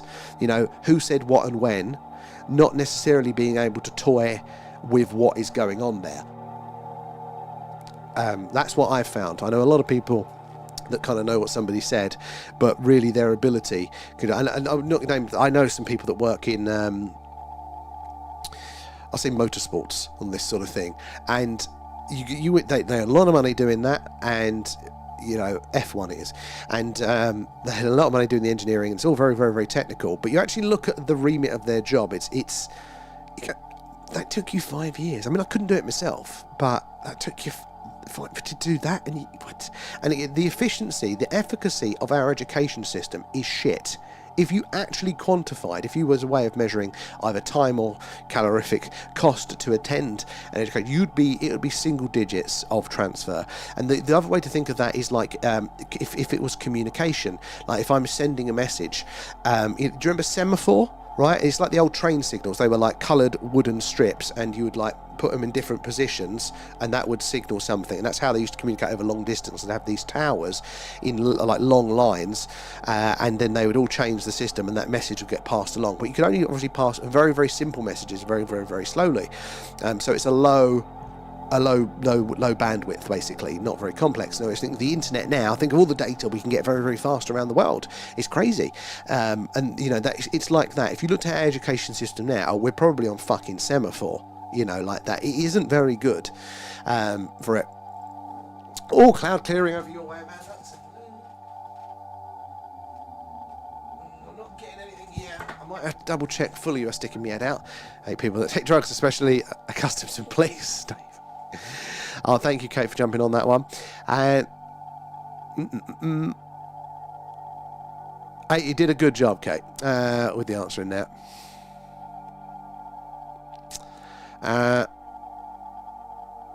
Only you used to lose drugs. Corrected me. It's David, not Dave. My cats are strays. After my cat died, I said no more. But one came through the cat flap. I fed him, brushed him, and he wouldn't go away. That's adorable, and that is the best way, isn't it? There, and they land on your lap there. I totally get that. For the ones fight. Everyone has another home. That's about right, isn't it? Drop kick trick the fucker. If he's got another home, kick him out. You wouldn't do that with a human. If somebody else's child came round and started fighting your kids, you'd grab them by the scruff of the neck, wouldn't you? Like that. But that's how we got one of our parrots, actually, because we used to have. We've got 3 now. We got 3 birds. One's a parrot. 2 are parakeets. But we had the 2 of them, and they lived like a converted old shop in Essex, right on the street, and they'd had these massive windows because it's an old Victorian shop, and we'd have a rope on them and some toys, and the birds would sit up there, and they would love watching people go by and play with it. And during lockdown, everybody on their allocated, hour walk they would come past, then they'd go purposely past our place to come bring their kids to look at the parrots in the windows, and it became quite a big thing locally of people just coming to see the birds. So one day I'm out for my coffee trying to work, and the missus texts me a picture and goes, "Oh, we've got a new bird." I'm like, "What do you mean got a new bird?" And apparently our cockatiel, Otis, somebody just knocked on our door and opened his coat pocket and just went, "Is this your bird?" And in his hand, no cage, and apparently this was flying around. Like, well, he's not ours, but we'll take him and see if we can find his home. Never did, so he stayed with us. So yeah, it's meant to be, and he's the cutest. Okay, the steak's on. Saturday's here now, Harker. You can put your feet up there. Run in the garden, or bite the. You get to run in the garden as you bite the postman.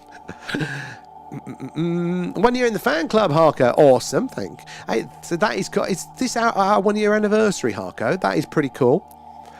And living like, what if we actually perceived the now as a delayed reconstruction, as a simulation created by our brain? Updated with a delay of a fraction of a second and corrected through prediction.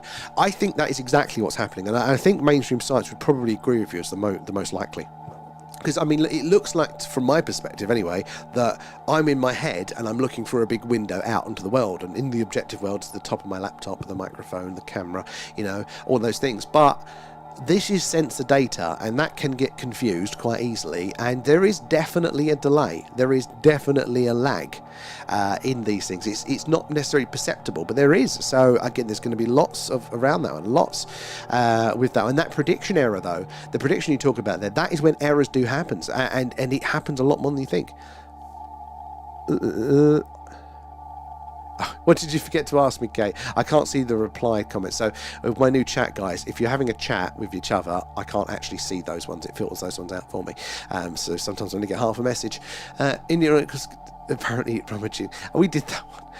Drewski, how are you there? And Buffy, forgot which guest, but she was on Joe Rogan recently saying SETI got so much signal information from space that they throw most of it away without examining it there. Maybe we just got another wow at some point. Buffy, yeah, I'd love to see that one. I don't think I've seen that. But that is true. In fact, they filter out signals that are too good. They go, well, it's got to be human if it's that strong a signal. No, that's not how it works. You might have to put in a bit more effort to make sure it isn't human, fair enough, but that's not how it works. It just shows you how much bias is at play. They go, we've never received an alien radio signal. No, but we've received tens of thousands of signals that we don't know what they are, and they look fucking alien. There are so many out there. What's the difference between a brick and a ginger? Oh God, what's it going there? Brick's useful. I think someone can actually give the right permissions to handle that kind of stuff. So I should be able to. What was those ones? I can try and figure it out. Howard told me a sort of joke the other day, but maybe not suitable. Rib, give it a go. I don't mind. Thank you, Andrew. Appreciate that. We'll look on the personal experiences and check that one out. Be excited to see that. And cigar-shaped UAPs, don't see them anymore. Gosh, control of static heaviness satellites take up the gas in liquid form and release it to increase buoyancy. LAVs. Okay, so you don't hear about that as so much. That is definitely something there. Oh, anomalies to the chat. Oh, so I thought, let me tackle that one now because I thought I was able to do that. Yeah, because, I mean, it's stupid if you're not. Let's have a look. Sorry, guys, just doing a little bit of admin.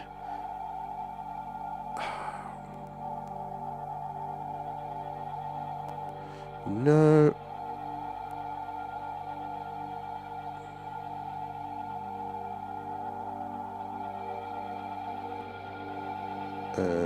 How do I find... Okay, so you have got the mod roll, but that should give you the ability, but I'm going to have to, I think, do a proper search on that one.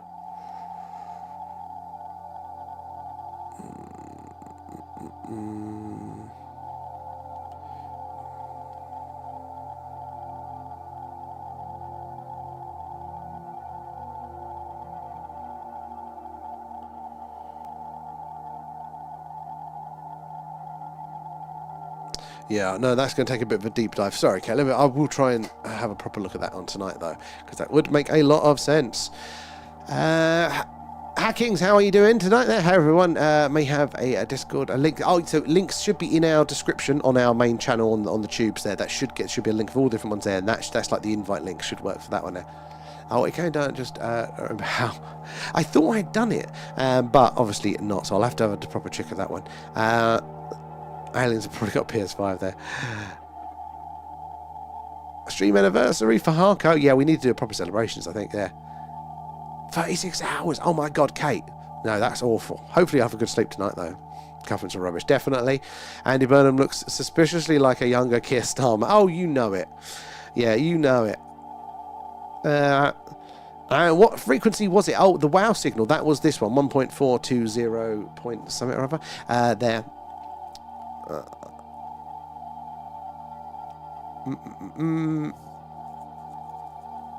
They may be telepathic. Well, exactly. Lots of reports do say that they could be. In fact, it's quite a logical if you consider the experiences that people have. And have you, Sam, have you ever seen an alien in a dream or in reality? So not as far as I know in reality. Have I seen an alien in a dream? I've seen UFOs in dreams. And there was one that was semi-recent. Yeah, one recent one that was. I woke up in a cold sweat, and then I had the typical 3 dots on my arm. But it's weird because the dream was very dream-like, so I don't think it was like a false memory. But I woke up in a real shock and a cold sweat, and had the typical. It's gone now. The 3. No, or is that it there? No, I think it's gone. The 3 dots. Imagine reading your thoughts. Yeah, we'd all be buggered. And I'm not allowed to say how many ICBMs a Vanguard-class submarine carries, but official pictures released easily show how many missile tubes they have. Oh, so, yeah, I mean, you can have how many missiles, and how many warheads within each one. It's quite a lot, isn't it? Trying to find the treasure boxes to spend here, there, but none yet. Drewski, very kind of you to do that. We are being watched and probably laughed at. Quite possibly. I mean, definitely like how we watch the animals. We do have a good laugh every now and again, don't we? Given it the big ear, relied on delayed printouts and had no live optical tracking there, how can anyone rule out a simple receiver spike or a transient Earth glare? So I think that because it had 2 feed horns, what was interesting for that one. So for the fact that it didn't pass in front of the second one was there, and also the length of time. So it was I think that was the way. I'm not sure on the specific, but I know the 2 feed horns have been crucial to filter out a lot of things there. How you doing, Rodney? As well, Janie is in too. You found the emojis. And where are we in here? The aliens are busy crafting large granite rock pyramid cathedrals and delivering them to distant exoplanets. They're using conceptual theories. Interesting. I mean, I've definitely heard about the pyramids across other platforms there. There's the man in the middle. It's just a lack of sleep there, but I'm functional. Doing quite well at 36 hours there, Kate. Oh, you're watching every movie. We are not the first humanoids on this rock. Well, that is definitely true. There have been many, many in our genus, hasn't there, of similar on the evolution path. But were we the humanoids in, even if you take the monkeys out of the equation, were there other hominids? Well, not hominids, sorry, that bit, but another humanoid, sorry.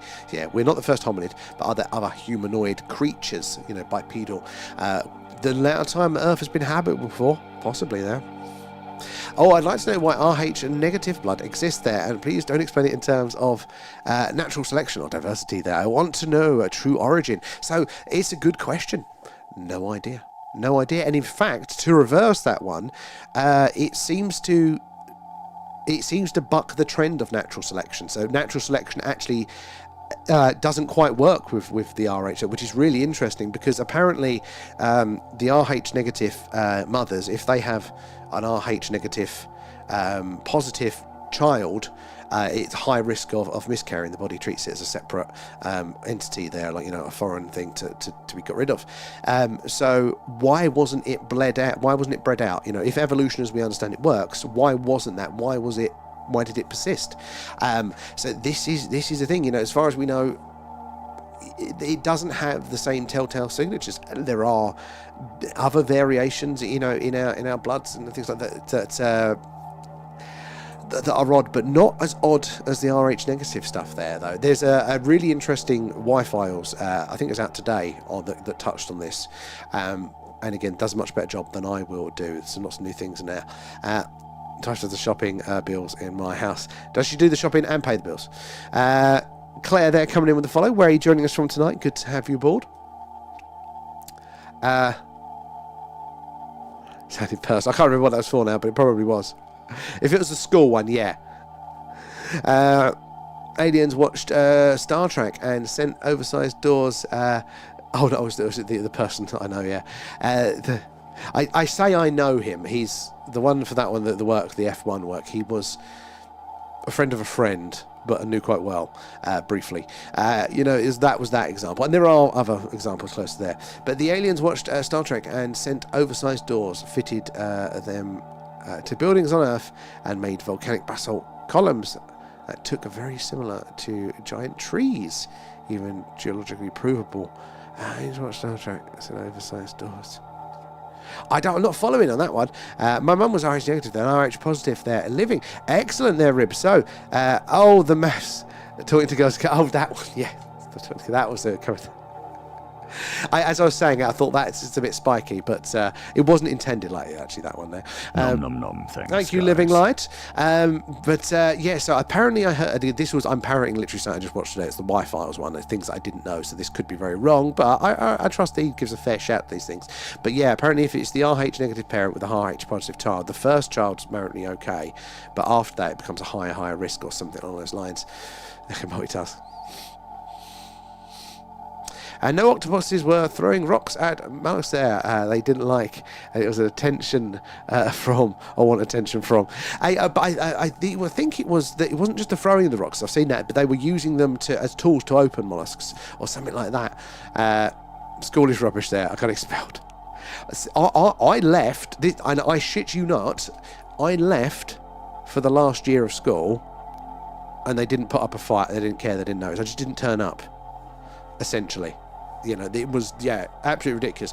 The funniest part of that is that I didn't even do my mocks the previous years. I ain't doing that shit. But, so I didn't even, I might have done a couple of mock exams actually, but I didn't do the full bat about them because I had enough.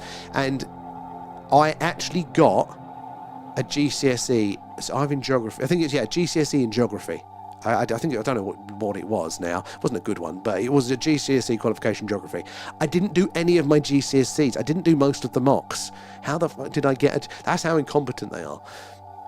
KFC is so weird. That's how they work sometimes, though. And Rh negative occurs primarily because their ancestor experienced a gene deletion where the RHD gene was completely missing or inactivated, and so it could have permeated from that point. So it's kind of almost like an evolutionary physical difference that then happens to somebody, and then that gets perfect. But isn't it a recessive gene? So it's not meant to be perpetuated like that. I don't know enough about it. That is definitely out of my territory, having any confidence in what I'm saying there. Genetic instruction there. The body simply doesn't produce the D protein in the red blood cells. I was absent 98% of the time at school. Well, that's because you had all the ferals. But yeah, no, I mean, I showed up most of the time, but I was asleep there. I was asleep. I am what they call a rhesus baby. My mum's antibodies are taking me. They did. Wow, they put me under UV light at birth there. I got a suntan. So that's how they.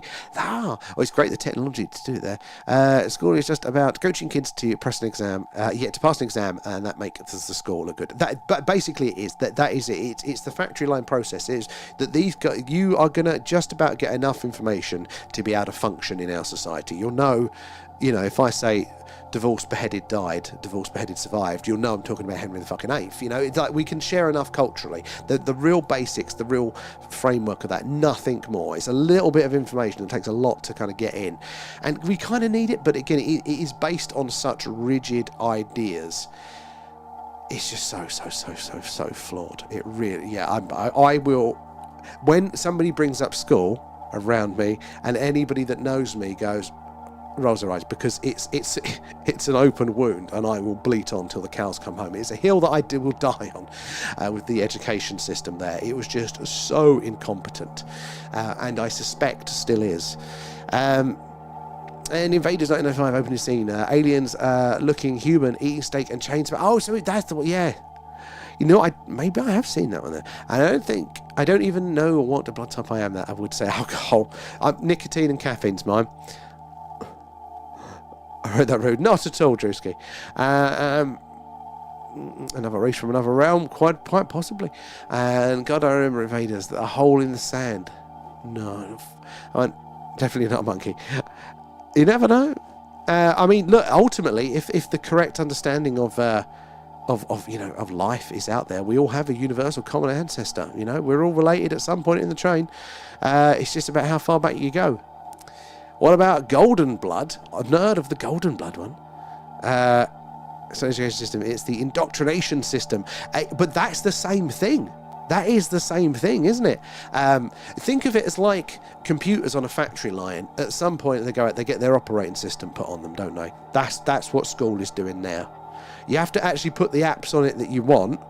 And if, as we mentioned earlier, if you've got a Windows operating system, it's heavily fucking flawed. But some machines come across that line and they'll be much better suited to iOS or to Apple, you know, to Mac software or to Linux or something like that. You know, that's kind of what it is. Well, she was unique and very intelligent there, and 6 foot. So that was another thing that I'd heard in this recent thing as well. Like bigger stature as well was part of associated with that. Interesting. There. KFC. No, I like a bit of KFC. Nathan is in the house. Get used to a closed mind and believe what we tell you. But that is it. That is it. And look, let's still man this, for example. That most of the time we want most of our society to be doing the same thing and not thinking about it too much, because that's efficiency. That is by its nature. It's definitely efficient. You know, I don't want my bus driver really going, is driving on the left-hand side of the road correct? Actually, I think it'd be better if we drive on the right. You know, that's basically society, isn't it? So we're all agreeing on the same sort of things. And that's what they want you to do. And from a governmental, from a bureaucratic point of view, but from a management point of view, if everybody's doing the same thing, thinking the same thing, isn't that brilliant? You know, that is the definition of efficiency. And if we take this into like an engineering terms, that is a, you know, think of, they call it tolerance when you're, you know, you're designing machine parts that are, you know, to fit, you know, less than a human hair's gap between them. That is tolerance. It's efficiency. Those cogs working ever so perfectly. The problem is, right, is that works great for a lot of the time, but it always comes to a point of failure, and or separate individual points, you know, randomly. It's not just a whole one big thing. So same with that precise machine, which works absolutely perfectly when it's in a temperature controlled factory and there's no moisture in the air. As soon as that, you know, the aircon goes down, the moisture level goes up, a freak heat as we've had recently, well, what happens there? The machines aren't built for that. They seize, they clog, they jam, because the environment has changed, because the world's dynamic. What is true one day is not true the next. And therefore you need people that are capable and practiced in learning and you know, solving problems. But that is not what they want. They want you to be inefficient. And it's a big part of what we need. That is totally true. But it can't be everything. You've got to allow for that, you know. And Drewski, tap, exactly. Appreciate that, guys. If you do decide to give us a like or a share or whatever it is, wherever you are, we do appreciate that, because how we reach you all. And you never know who's going to come in and what experience of the phenomena they are going to share there. And Janie coming in with the shares too. They love spiders. Are so cool as they leave no evidence. Now that is perfect. Couldn't have them with the birds though. Supernatural otherworldly beings. I mean, what the ultimate actual explanation for these things are, you know, that's, you know, there. Well, hey, it's paydays. Anomalous. I wish it was for me. I've got to wait till Tuesday. I'm going to be very hungry till then. And genomic tracking indicates that the gene deletion mutation, which causes Rh negative status, arose thousands of years ago in ancient European human populations. So, I mean, I don't know enough about it, but I always get a bit skeptical with the scientific, and it's not to say that is wrong there, but it's like, how much confidence do they have in their current understanding of genomic research, and the confidence in their ability to detect these sorts of things, confidence in their understanding of the full picture, because normally all of these things are put out there as, this is what we know, so this is the fact, but as we said last night, a lot of it is based on assumption. Still, and there's still a lot of the gaps around there, and the origin point of the mutation is closely tied to Amanda. Thank you for that. Tied to Western European hunter-gatherers there, WHGs, who lived during the last glacial maximum there, the peak of the last ice age. How much confidence have they got in that? Because you'll hear them use the same language when it comes to some of these astronomical things like that, and they're talking out their arse. It's just a theory with some very limited clues, but it's just the best one that's accepted. But really they've got two tiny stones, and they're extrapolating a whole statue from it there. So it might not be the case. It might be one of the ones they are more confident in, but I'd always be there. And so Sergeant says a joke: if anyone ordered steak and eggs, they were an alien. What? Still right. Because of the film. God, I'm so slow tonight there. Why can't rhesus negative blood be donated to any blood group without Why can't it be donated without complications? Whereas people with this blood type can only receive blood of the same type. So many questions. I mean, is it... Yeah, I've no idea. My wife and her spider, so there's a conflicting interest. Oh my God, as long as she doesn't get them as pets. And mainstream science is a construct. I think it is. I think it is. But I also think it's always going to be, if that makes sense. Like, the product of culture, of groups, of institutions, of structures, I think are by their very nature inefficient. And for me, inefficiency is the same as corruption. They're so similar, I think, as an explanation. So I think it's something that we have to just understand as a product, but also how do we actively work against that sort of thing. No, and dyslexics just say I can't even spell it. People with ADHD just got bored. How you doing, Rodney? See you there. And my wife is not happy. I'm not surprised. Is a signal live from Free Eye Atlas. They are using as a hub for the South Antarctica and the Friends kind of galactic internet. So, I mean, there's a plausible theory around it now. Old 3i is really, really far away now, so it wouldn't be a good hub. But it was monitored as far as... we know by a lot of different telescopes around the world and stuff, so as far as there wasn't any non-organic signals coming from it. And we actually pointed our dish to Free Eye, because literally this time of year, before we were even aware of it, it was coming from this constellation where our dish is pointed right now. And we didn't detect anything from there. I can only go by what I have learned. So, lethal, I mean, but that is what we all, isn't it? We are all products of what we've learned. And so that's what we've had access to, and it's also what we've learnt previously, because we're not going to necessarily see value in something that we haven't already been warmed up to, been pointed in the direction. You have to have an overarching value structure to then have your specific interest there, to know which way to point. In a world of 1,000 decisions, how do we pick? And that's those broad structures there. How you doing, Spaceship Wankers? How you doing, UK 007? And whenever videos are posted about a new type of UAP, then we suddenly stop seeing them. So, is that a part of maybe the cultural part of the phenomena? Do you think there? That's how the US Air Force. And find some alien drum and bass. That's on a different channel. I've heard that a lot of bloating is caused by parasites. I wouldn't know, actually. Or chili. It's 11:30 and you're wide awake. Kate, no, I've done 3 days before, I think, was the longest I'd stayed awake involuntarily. Hopefully, you'll come off the stream and you'll chill out and it'll be wonderful for you. Some of the TMI. Hey, it's everybody here. It's all sorts there. And Nugsy, how are you doing? Oh, it's cheap, isn't it? Sorry. And I've uploaded to Discord 2 different flying objects that were happening in 24 and 2023 in Wokingham. Thank you for that. So, guys, if you want to check that one out, it'll be on our Discord, link in bio. I'm so far behind on Discord and our app messages, guys, and the comments and things. So this weekend I will clear up on those. I'm about a week behind. So hopefully I'll see all of those there. I'm looking forward to that one.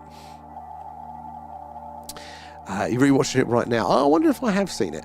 And don't people, you hear voices? It doesn't go down well. Don't tell people you hear voices. That's what the tinfoil hat's for. It solves it.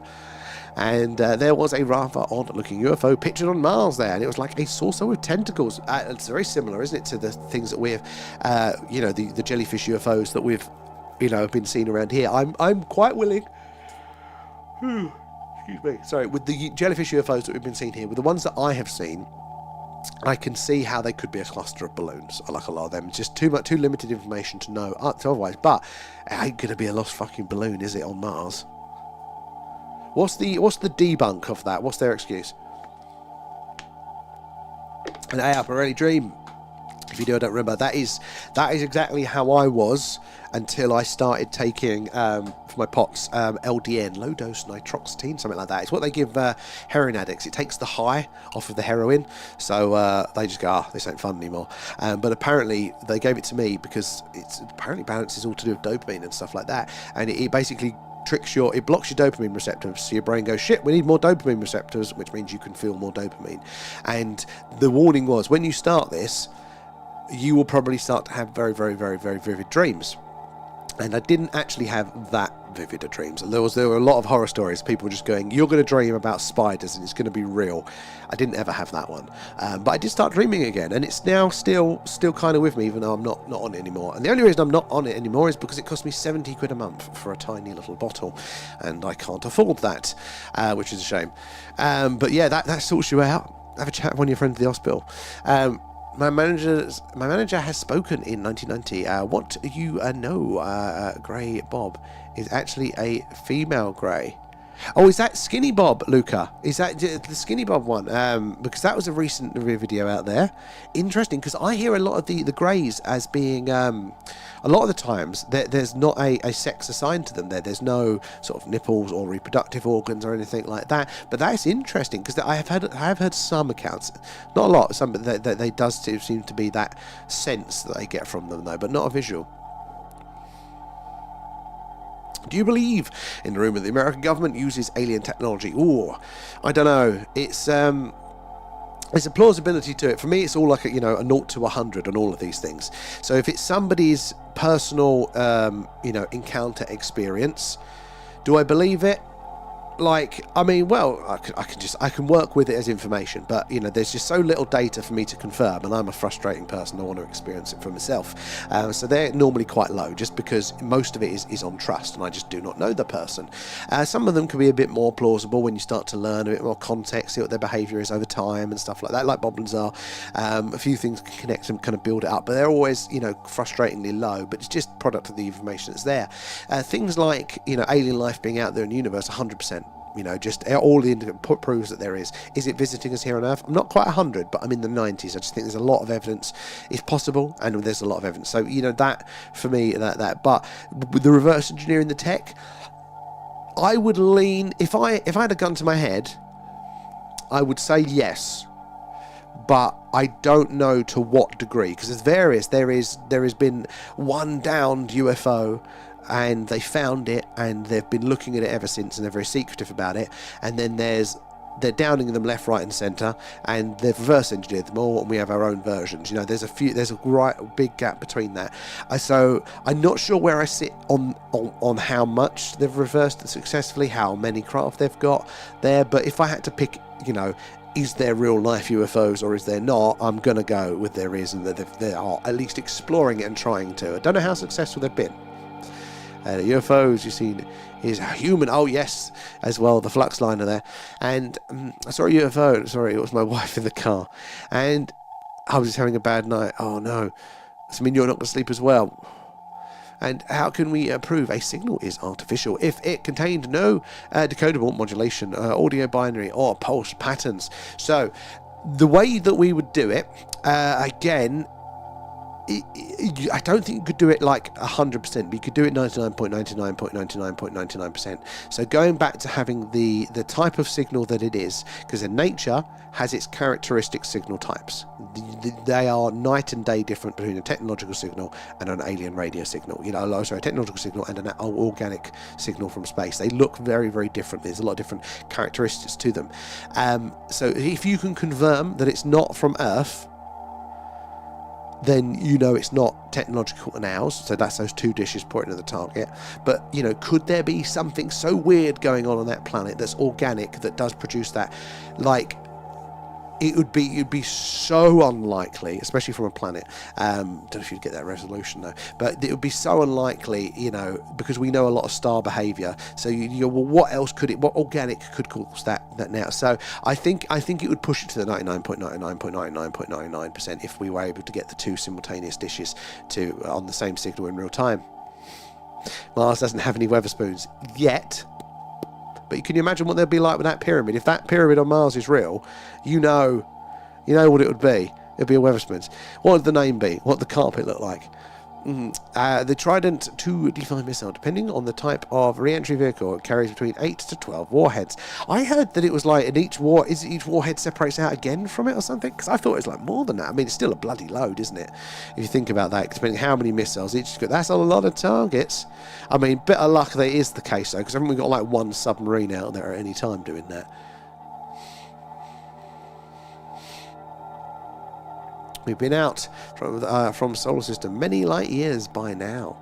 And I wonder if aliens have any addictions. Ooh, interesting. Like, well, we don't think about addictions in humans very well. We have, most of what we talk about culturally as addictions, when we talk about, oh, I'm being addicted to something, it's the same sort of thing that you tell your kid.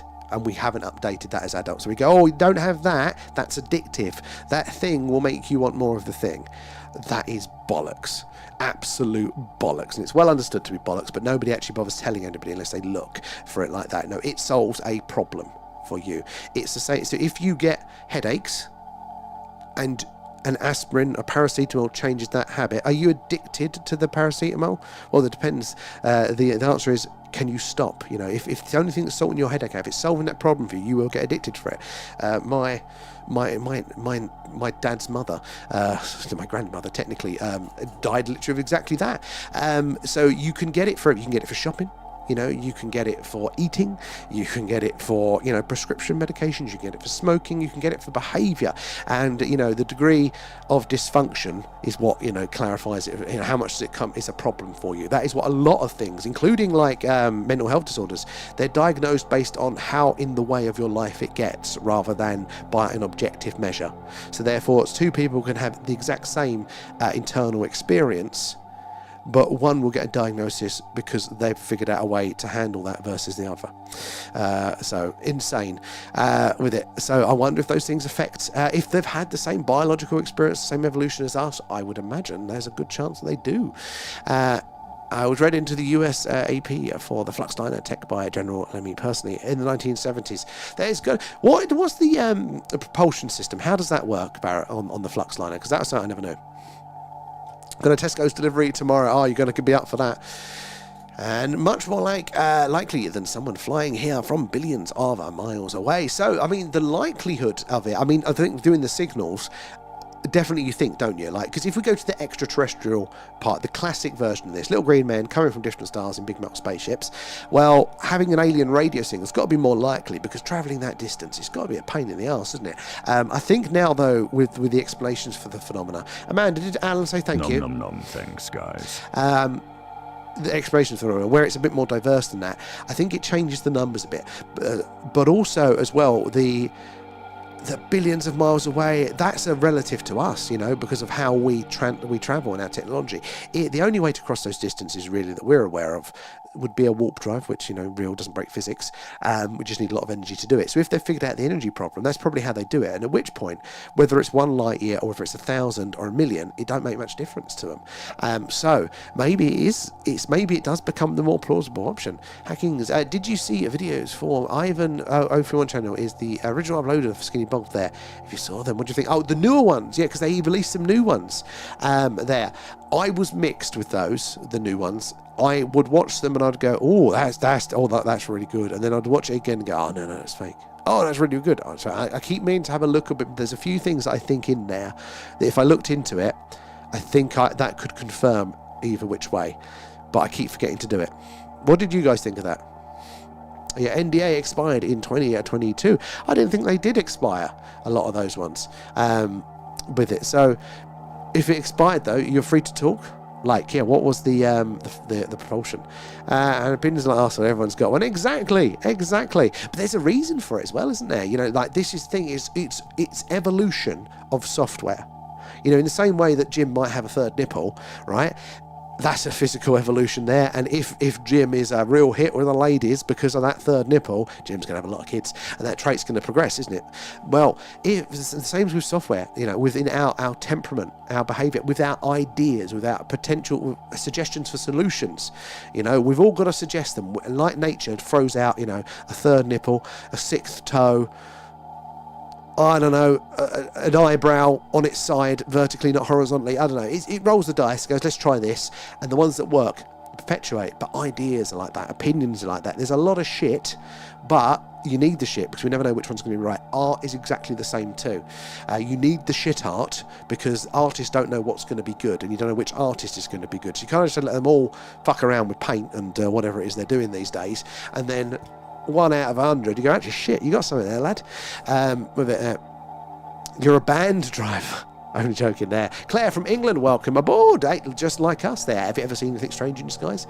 And I heard they want our DNA because they are trying to find the direct bloodline of Jesus. That was one thing I'd heard. I'd heard they've been using the old 23andMe, all those genealogy testing sites for those purposes as well. Possible. If aliens are sighted, I'm supposed to be informed at once. Live long and prosper. Yeah. And where are we there? You want the job? 6 mummies are recovered. Oh, is that the Peruvian mummies? The tridactyls now? I've got your GCSE equivalent at probation. If it works. Yeah, I still haven't. I never needed it as well. I mean, not that I've had many employed positions, but when I have felt the need to put a CV together, the phrase educated to GCSE level does the same job. There, Kate's found the emojis, and Nathan, and legend. And school isn't the place for neurospice. It really isn't. As well. Thank you, Nathan. School, yeah, it isn't. But it's what really frustrates me, and I am so cautious for people and for how the mainstream comes up with solutions, whether it's medical treatment or assistance in the educational system. Like my personal experience of how they tried to work with my dyslexia, it was like, you have no fucking clue. Just get away from me and leave me to it. It would be so much better. They made it a lot worse. So I really feel for people these days, in those systems going, oh, well, this is the best way forward. This is what they say is the best way to deal with this. Like, nah. Drag you there. And Stuart from Newport, how are you doing tonight? Sadly, it's cloudy for us tonight, so we're doing our signal hunt. Meanwhile, Brian Cox is 3 honorary degrees and states none of the ancient civilizations knew that the Earth was a created system. They're religious to sell it. I don't know if he is at all on that one. I didn't leave school. I even did 2 stints at college. Oh wow, I didn't even do college there. If I fell in that hole. Okay, it's not a hole. Having kids is like, it's not recognised a lot as actually what it should be. It's fucking essential. It's the main thing that we're meant to be bloody doing here on this earth. Like, when I'm gone, what's left? A few hours of YouTube videos of me swearing a little bit and complaining about school, isn't it? Listening to static, but when you're gone, you've got the whole lineage and stuff there. It's so important. It's the whole point of the species. So skills on creating amazing extreme and tech keeps developing. Proof school isn't for everyone, but you can still go on to be amazing. Exactly, and they never. Well, not the first part. I'm not that good at it. But that is the thing. To them, there was no. They genuinely believed at every step of the way that was the only option. But that was because of the limitations of them, and it's like my heart bleeds for the other kids that were like, they tried putting me in the special classes and sort of like that, but it bleeds for the other kids that were in those classes because they didn't have my bloody mindedness, which basically came from my parents, which was a blessing and a curse. But without that, I would have believed them. I would have believed the limitations. I would have believed, and I wouldn't have done anything at all, ever. And so, like, I think of the other kids that I were there, and it's like they didn't have to have the fate that they were consigned with that at all. It was just they were told, "Oh, this is your limitations. This is it." And it's like that is the worst thing that we can be doing for them there. So it's getting worse. Right? See, and they're trying even harder, Kate, aren't they? That is the joke of it, is that they're trying harder, and it's getting worse. The real life isn't taught in school, and as long as you can read and write and do something, exactly, that is all it's needed for. That point. If you want to specialise, great. That's what university's meant to be for, isn't it? For the actual the vocations and stuff like that. Brilliant, fine. If that's what's needed, go ahead and do that. But yeah, the only person in the world with gold blood type. Who's that? And the Mayans knew more about the universe than Brian Cox ever will. But the older cultures knew ridiculous amounts. And we don't know how they did with the tools that we associate to them. A lot of the time, they're resisting their exams and further damaging their confidence. But that is, the damage that they do. That is, I can forgive a system that isn't capable of supporting everybody. That's fine. That's life. Everybody has different needs, and look, we can't all have a tailored situation. Just sometimes you're on the lifeboat with the whole. That's just life, and it's sad, but we get that. But the fact that it actively makes it worse, that it causes damage, that's the bit that I find unforgivable for it there.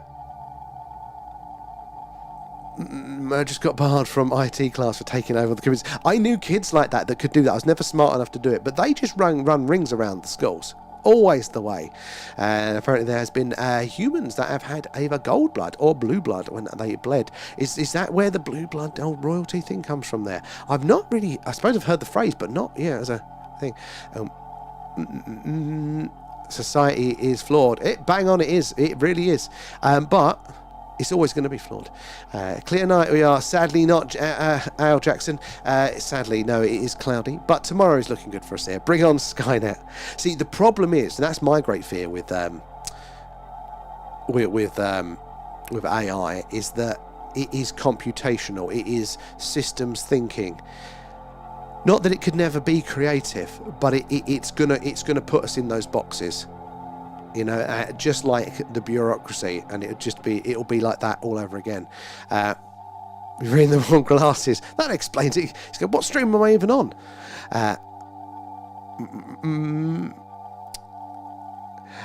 Too much water vapor in the air for years, and some tunes on sound travels better in a damp air. See, it took me years to figure that one out. But honestly, I spoke to sound engineers, and they didn't know this, because I'll be like, when the studio's really cold, guys, I'm getting a lot more room noise. Like, I'm picking a lot of reverb, like that, and I go, I swear it's when it's cold. They go, nah, bollocks. It's totally true. Their tunes never admit sod all. Exactly. That's their acronym. Never a straight answer. Exactly. The too dangerous not to be let free. I mean, that's not an unfair assessment. Golden blood, officially known as RH null blood, is the rarest blood type on Earth, and it lacks all antigens in the RH system. Fewer than 50 people worldwide have got it. Is there any known benefit or negativity to it? Kitchen clock is still an hour behind there. Get us a logo ticket.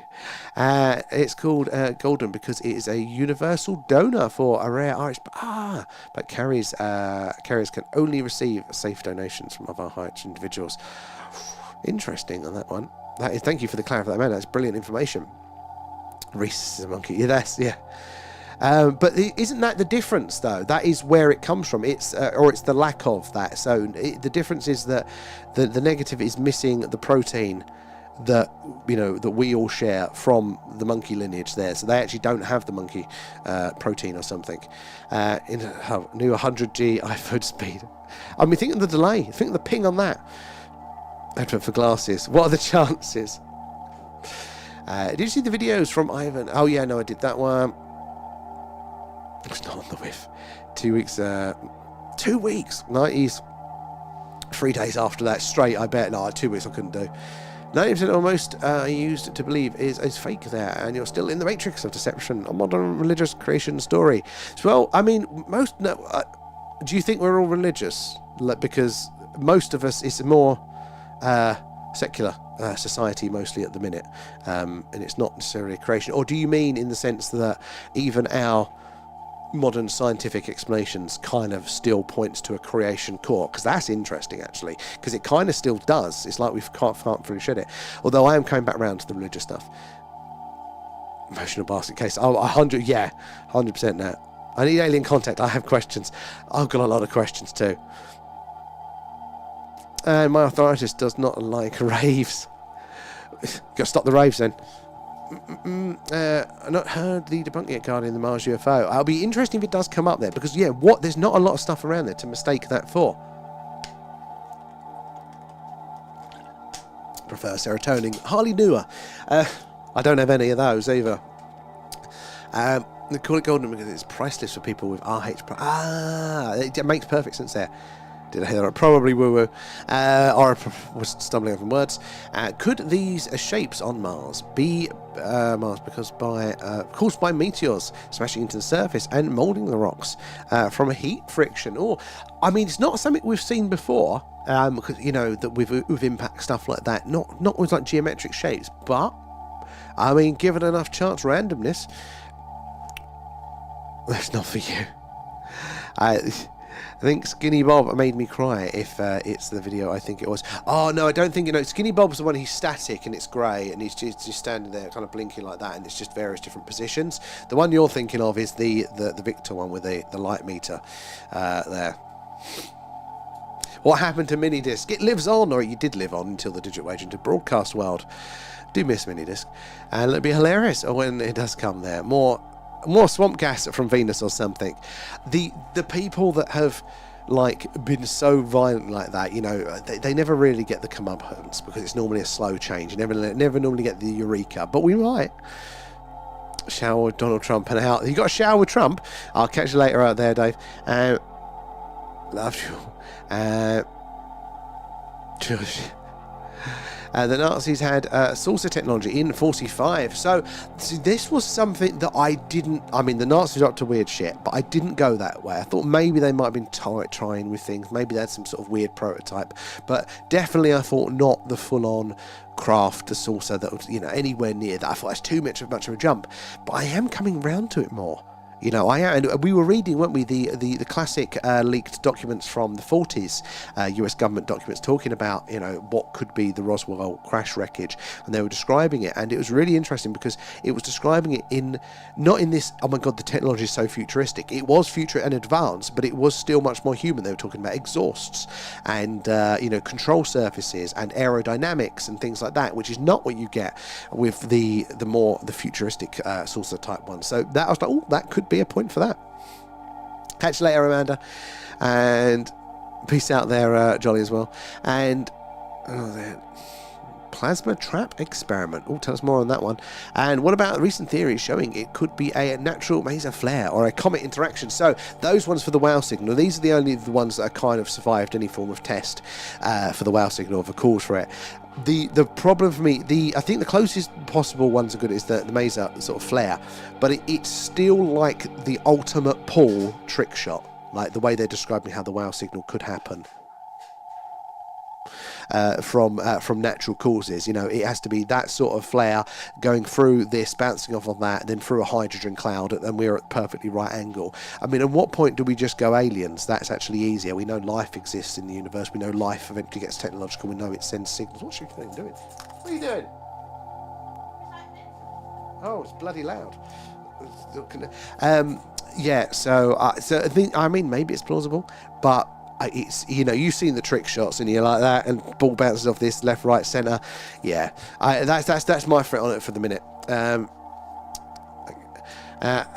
crackheads, yeah. You can't smoke paracetamol, but you can try. You can sell it. Although you can't buy more than 2 packets at once. Fuck off. Not this time I had the toothache. Last time I had the toothache. I'm like, right, it's Sunday tomorrow. We live in the country. The supermarket ain't going to be open reasonable hours, especially if I'm sleeping in because I'm in agony. I will get 2 packets of paracetamol. Or no, that wasn't it. It was 1 packet of paracetamol and 1 packet of ibuprofen. That was it. And I thought, you know, sometimes one works, sometimes the other one works. And I'll just see which one I need. No, you're not allowed to purchase 2 of these in case you do something with yourself. How about you piss off? Jesus Christ. I'm going to get my soapbox about that one. You know, stopping me from making that decision myself because of the amount. Yeah, fuck off. There was a crackhead in a telephone box outside my house there, chasing the dragon. Oh, in Essex, when we lived in Southend, so they had that house with the birds in the front, like the Ring doorbell. It was right on the street, and we were in the nice part of the town. And every now and again, you'd get the homeless come off the high street or whatever, and they'd literally sit up out front, jacking up and leaving needles. And you're like, I ain't judging your problems, mate, but get the fuck off my doorstep. It was just ridiculous there.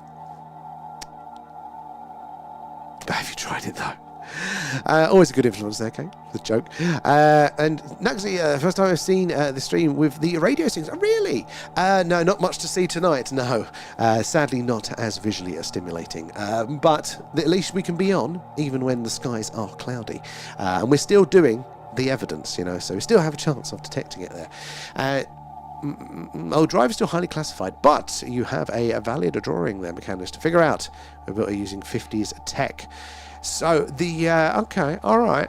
I'll have to have a look at that, and I'll see if I feel that's plausible. Because you know what, it's not something I looked at with the flux liner before of how I think it might be working. The deep combo nights, they really, really are. And soapbox. Each class has 4 boats. The V boats that I worked on have Vanguard, Vengeance, Vigilance, and Victorious. One is at sea at all times there to guarantee the mutual destruction, but the warheads have no more warheads, but considering they're all nuclear, no more is really required. Well, it achieves the mad goal, doesn't it, there? I think it literally just is from a deterrent rather than a strategic point of view.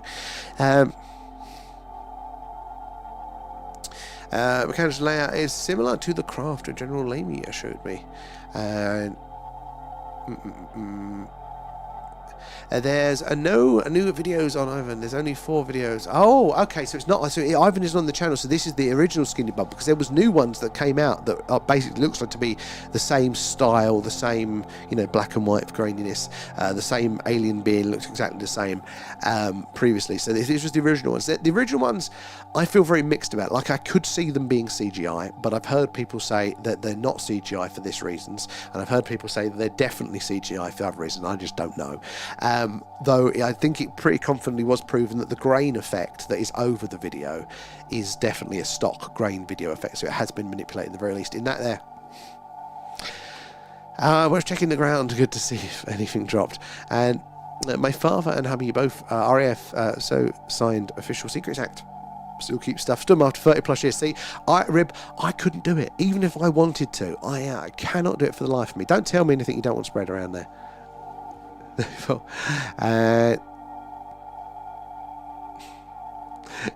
Just had more control. I can't remember what that was for.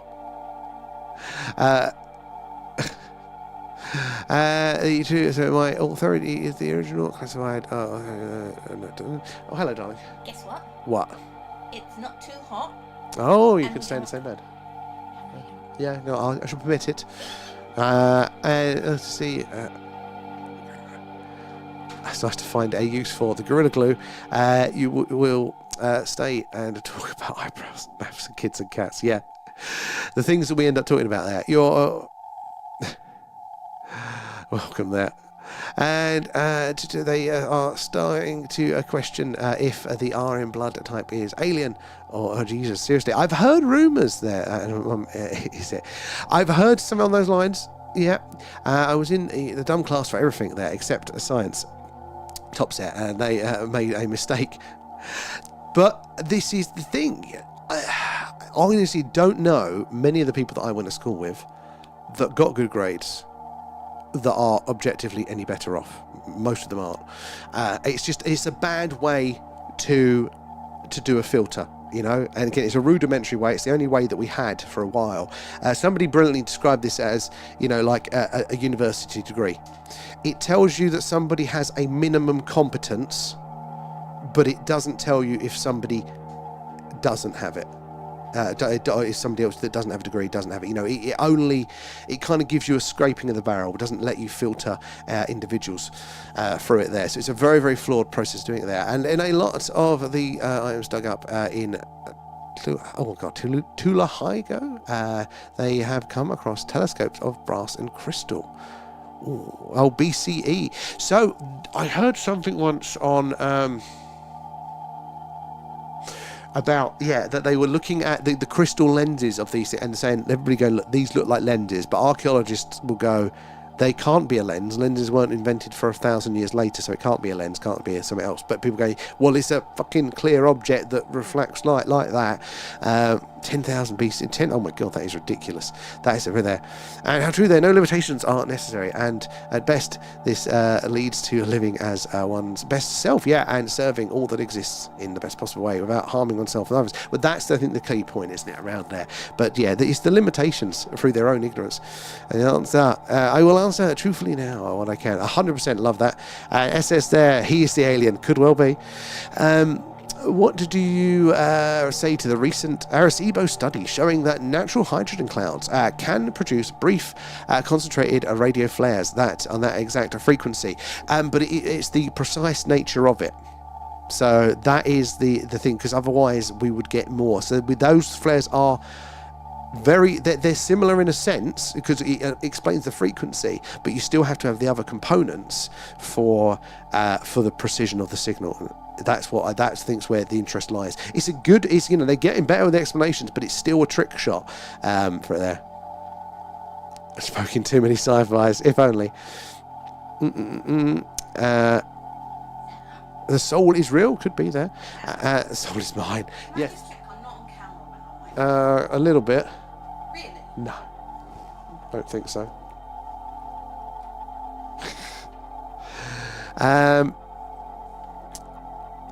I said 500 comments already, Jamie. Wow. Blah, blah, blah. What's that for? Most of the things I can't tell you.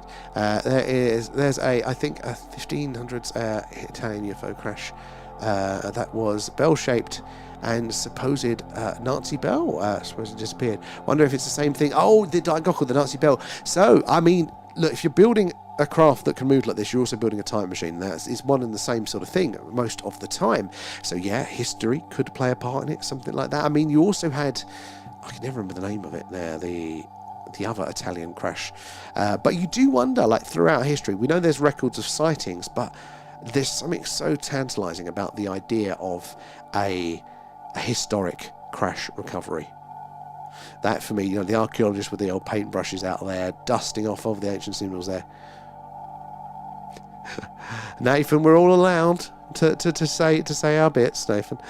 And is Area 51 still on fire then? No fighters allowed on the site above top secret cruise. Yeah, they'd be buggered, wouldn't they? I heard it was the areas nearby, not necessarily the 51. Proof council. Not necessarily. And for instance, it was a grey area for me to tell you Hitler died on Valkyrie. Valkyrie, wasn't that the one where they tried to blow him up? For that one. You're saying, what is it? Was his double after that? What's that? Don't that stupid shit you got ID'd on. I got bloody ID'd for buying a fucking trowel at a garden centre because it was deemed a dangerous weapon. Here all the time someone stabbed with a trowel. But this, at what point do you go, that's acceptable? If the cost is that everyday life is restricted, that's a quantifiable cost of time, energy and money, right? Putting in rules and regulations aren't free. It slows everybody down, and we all sit here going, why have we got no money? Why is our economy in the shit? Well, because everything is so fucking regulated. Because I can't get the audacity to have ibuprofen and paracetamol. Well, I can't work as much because I'm in more pain because of that. Do you want to quantify how much that costs the economy? I mean, look, what I do isn't that important. But imagine if it's somebody with a real job that was important that kind of did that. We've got to get away from, we've got to have everything rules and safe, if we weigh it all up, we're going to get back onto the plastic straws at this rate. How many turtles survived not having a plastic straw up their nose versus everybody going, for fuck's sake, I need another straw now, Classified documents show green light given for Lunar Command in for Lunar Command in 1959. Interesting around that. I wonder if we'll come across those sorts of documents, because the space stuff around that time was amazing. What they were looking at, how it was all going to be structured, and yeah, it just, as far as we know, fizzled out. Now, it probably didn't all fizzle out, but God, there. Drewski as well coming in the shares. Thank you for that.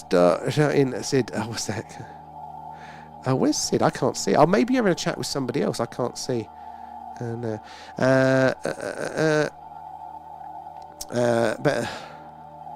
now, children, calm it down. And Granddad was on a submarine and would never talk about it. I imagine that would just scare the life out of me. I didn't realise I was claustrophobic, but that would do me in there. But imagine that actually under threat and stuff. Oh, that would be. Yeah, I'd be telling all the time there. And spinning, I have a machine given to him by a Canadian tank captain with 5 notches on the handle. What's that one for around there? As ICBMs are use star maps rather than sat-nav. Shocking, though, is borderline impossible. With a sub-constant C, there's effectively 0 distance, unless a Hong Kong... HK finds it first, but Hunter Killer finds it first. But even then, 0 guarantee more aren't at sea, particularly as there's usually 2 classes operating at once. So this is really interesting that the ICBMs, the intercontinental ballistic missiles, the ones we worry are going to bomb each other, all the nukes going to and fro, they use star maps to navigate. There are cameras in the top. They look to the night sky basically when they're up there, and they go, right, stars are here, here, and here. I need to go this way. It's how it navigates. So when they were building that system, they commissioned an all-sky survey from the Palomar Observatory back in the 50s, and they've probably updated the star maps since then. But so an all-sky survey, they were taking images of the night sky, multiple of the same patch. So they'll take an image, come back an hour later, take an image of the same bit again, come, and do it for scanning all the skies the Earth rotates for all the seasons. And back in the day, those were photographic plates, no digital. So they are the exact same plates, and it's that all-sky survey for the ICBMs that, upon reviewing very recently, it has been found that there are objects that look very much like stars that are in one of those plates, and an hour later they are not. And that's stars just don't do that. Even if they explode, they're brighter for a bit. There's all sorts of other signals. So multiple of these images, and there is a correlation between when you're seeing them and where the Earth's shadow is relative to that. So it's implying as well that they are objects in the atmosphere, like when we're doing our sky watches and we're seeing all the satellites flying over, they're reflecting that sunlight back down, pointing to that as well. So there was something well before man-made stuff in space, like stably in space, reflecting that sunlight down. It is that stuff like down. Very, very interesting. Where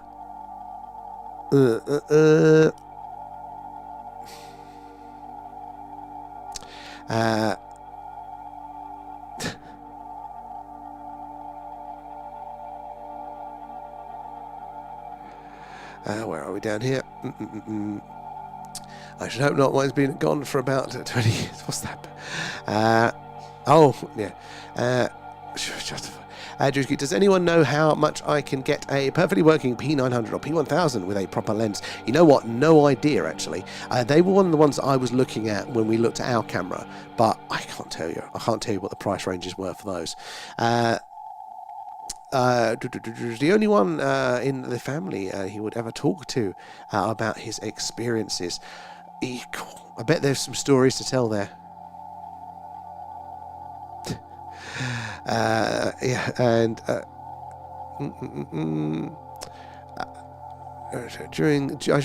During the war, so it's pretty trouble. Well, exactly, God. I mean, just being in that state, even if you're not seeing action directly, there's enough going on. Let alone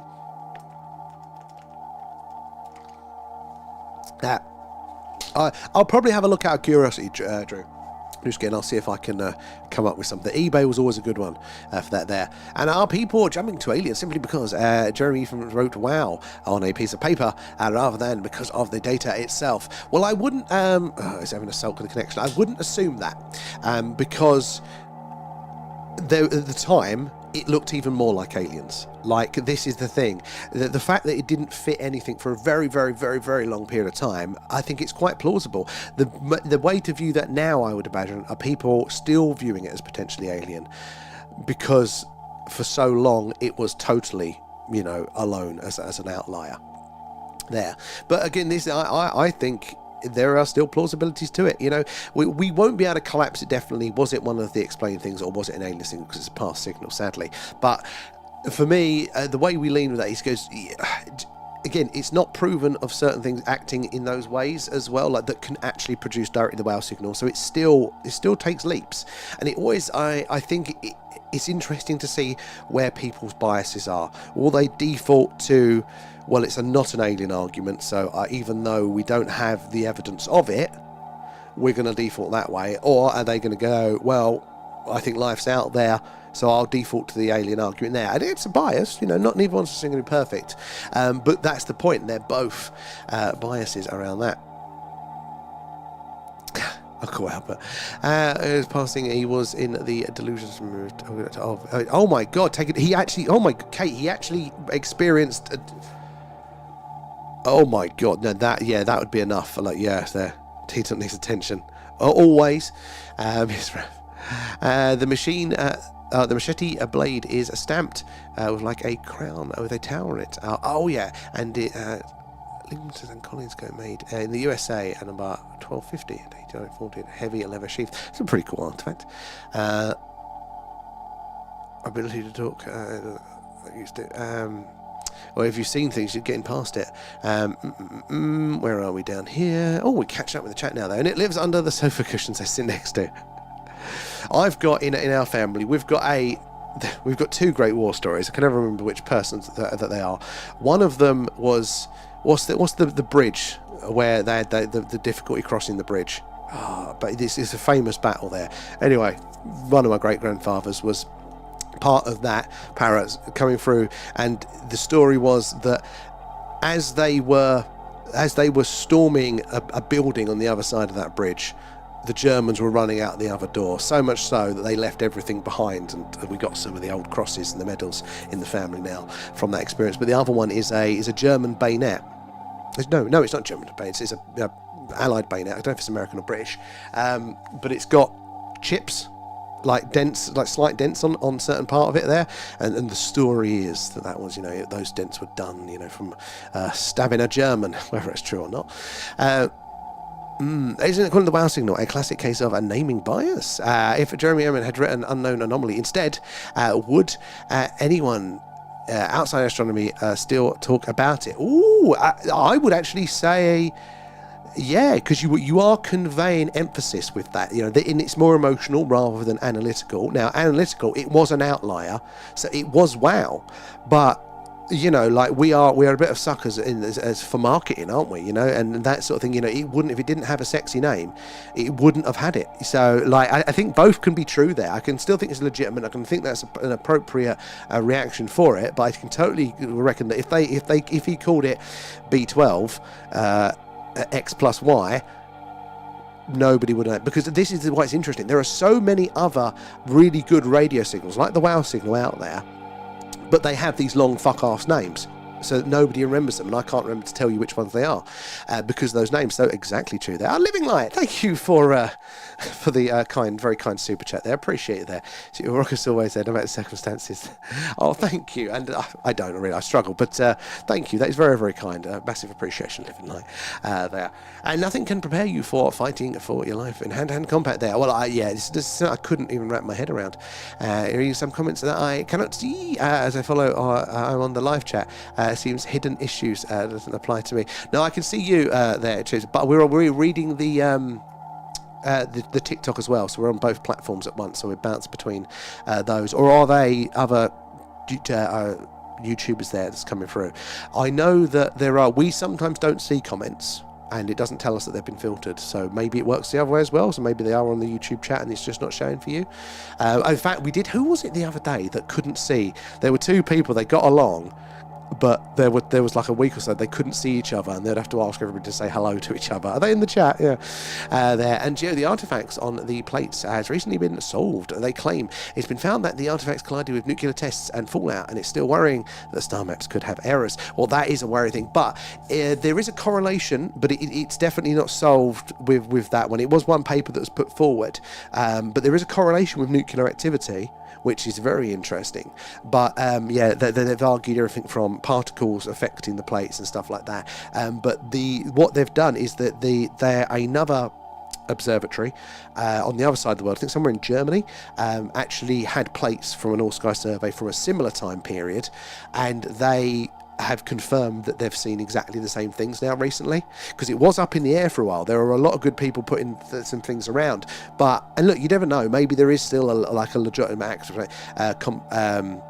explanation for it. And in fact, the plates, for example, I actually don't necessarily lean to UFO for these. When it first come out and they were talking in their first draft, they had found 5 or 6 of these strange objects, I was more excited, because 5 or 6, you go, shit, and it lined up perfectly with the July UFO flap as well over Washington. So I was like, oh, this is really, really exciting. But after they did the whole result, there were like 100,000, and I'm like, that for me, that ain't going to be UFOs, like, craft or things like that. That's just too many.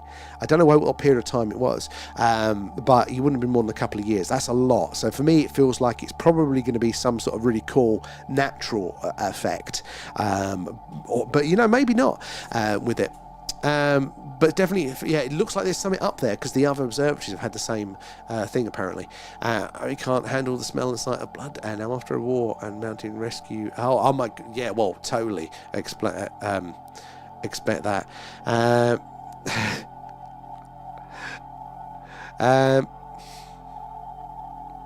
Andrewski, I tried eBay and they all have. Oh, really? Maybe because they're so sought after. Like if they're a really sought after one, maybe there's not a lot second hand. I'm sure there'll be one that come up at some point there. I don't mind. I'm taking Kate's job. Yeah, actually, I need it. My tongue keeps going over my tooth, and then I remember I've got a broken tooth to deal with.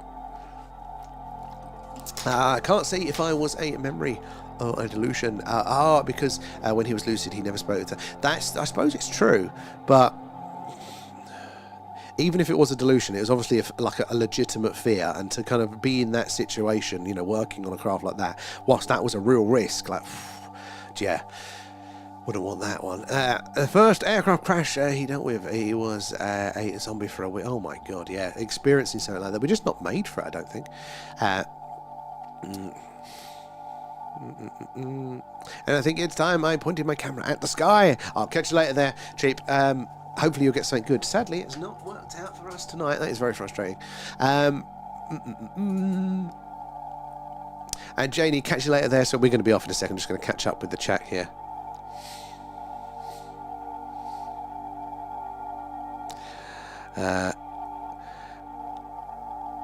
Oh, was it you guys then? Yeah, because it was. I remember it was Liberty. Yeah. So maybe it's you having it again. I have to get horizontal for 5 there. Back starting to twinge. Oh, we ain't going to be on long, Miles. But yeah, sig time. That sounds good. Got you on the TikToks and on the big screen, Drewski. That's a pro move. Exactly. Thank you for your support, Nikolai. Very, very kind. Apex Legend. And people, but also, so I'm going to weigh in here, right? Look, people can come in and talk about everything that they want here, but also people can come in and not necessarily believe everything. Ultimately, we're all appearing as text to everybody, aren't we? So as long as we're all respectful, I think that's fine about it. But is there's when it comes to sort of things like how do we, or why should we believe certain people and certain things? We're not got a lot, we don't have to go on here as individuals, so it's definitely on a personal one-by-one level or occasion there, or we could play nice. Yeah, exactly, just what Kate says. And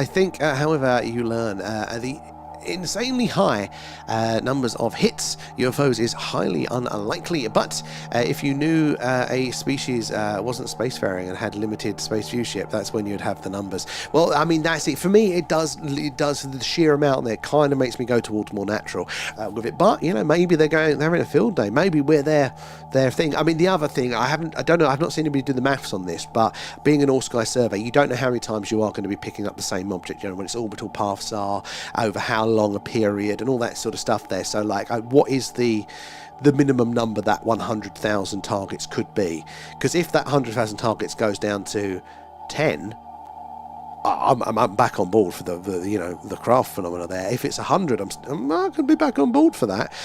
You know, don't know how they'd work it out though. Over if it throbs. Oh, thank you, Drewski. I will take that. Rah there. Yeah, you don't have to say it. Coventry. It's all good. Right. Well, we're at the end of the chat. We're at the end of the chat. There we go. We actually made it through tonight, guys. Oh, can you check out the top messages I sent? Finished. Oh, excellent. Kate, yes, I will check that one out after the stream there for that one. But guys, thank you so much for joining us. You're wonderful as always, keeping us company, sharing your knowledge and your input on that. Absolutely love it. We'll be back tomorrow night. Let me just double check the weather, because I did look and it was like, oh, it's going to be clear. And then I was like, oh shit, that's tomorrow night. So let's just double check. Tomorrow is still going to be playing ball. Right, it's a... Okay, no. It looks like tomorrow night should be clear. Right, brilliant.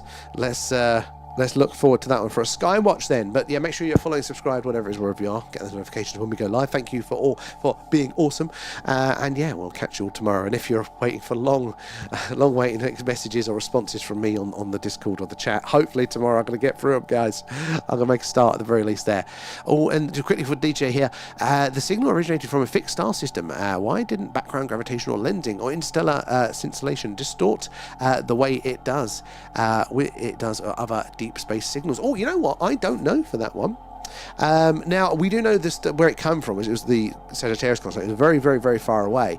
But so where did that signal emit from? I will look into that one, and we'll have to... Oh, shit, I pressed the wrong button. And we'll see that there. I'm sure there are some interesting ones, because this is the thing. It still holds its title as a very, very anomalous signal. So I imagine a lot of these have been... They're either just not very likely or not, but I don't know that one specifically. Anyway, good night, guys. Thanks again, and catch you later. Bye-bye.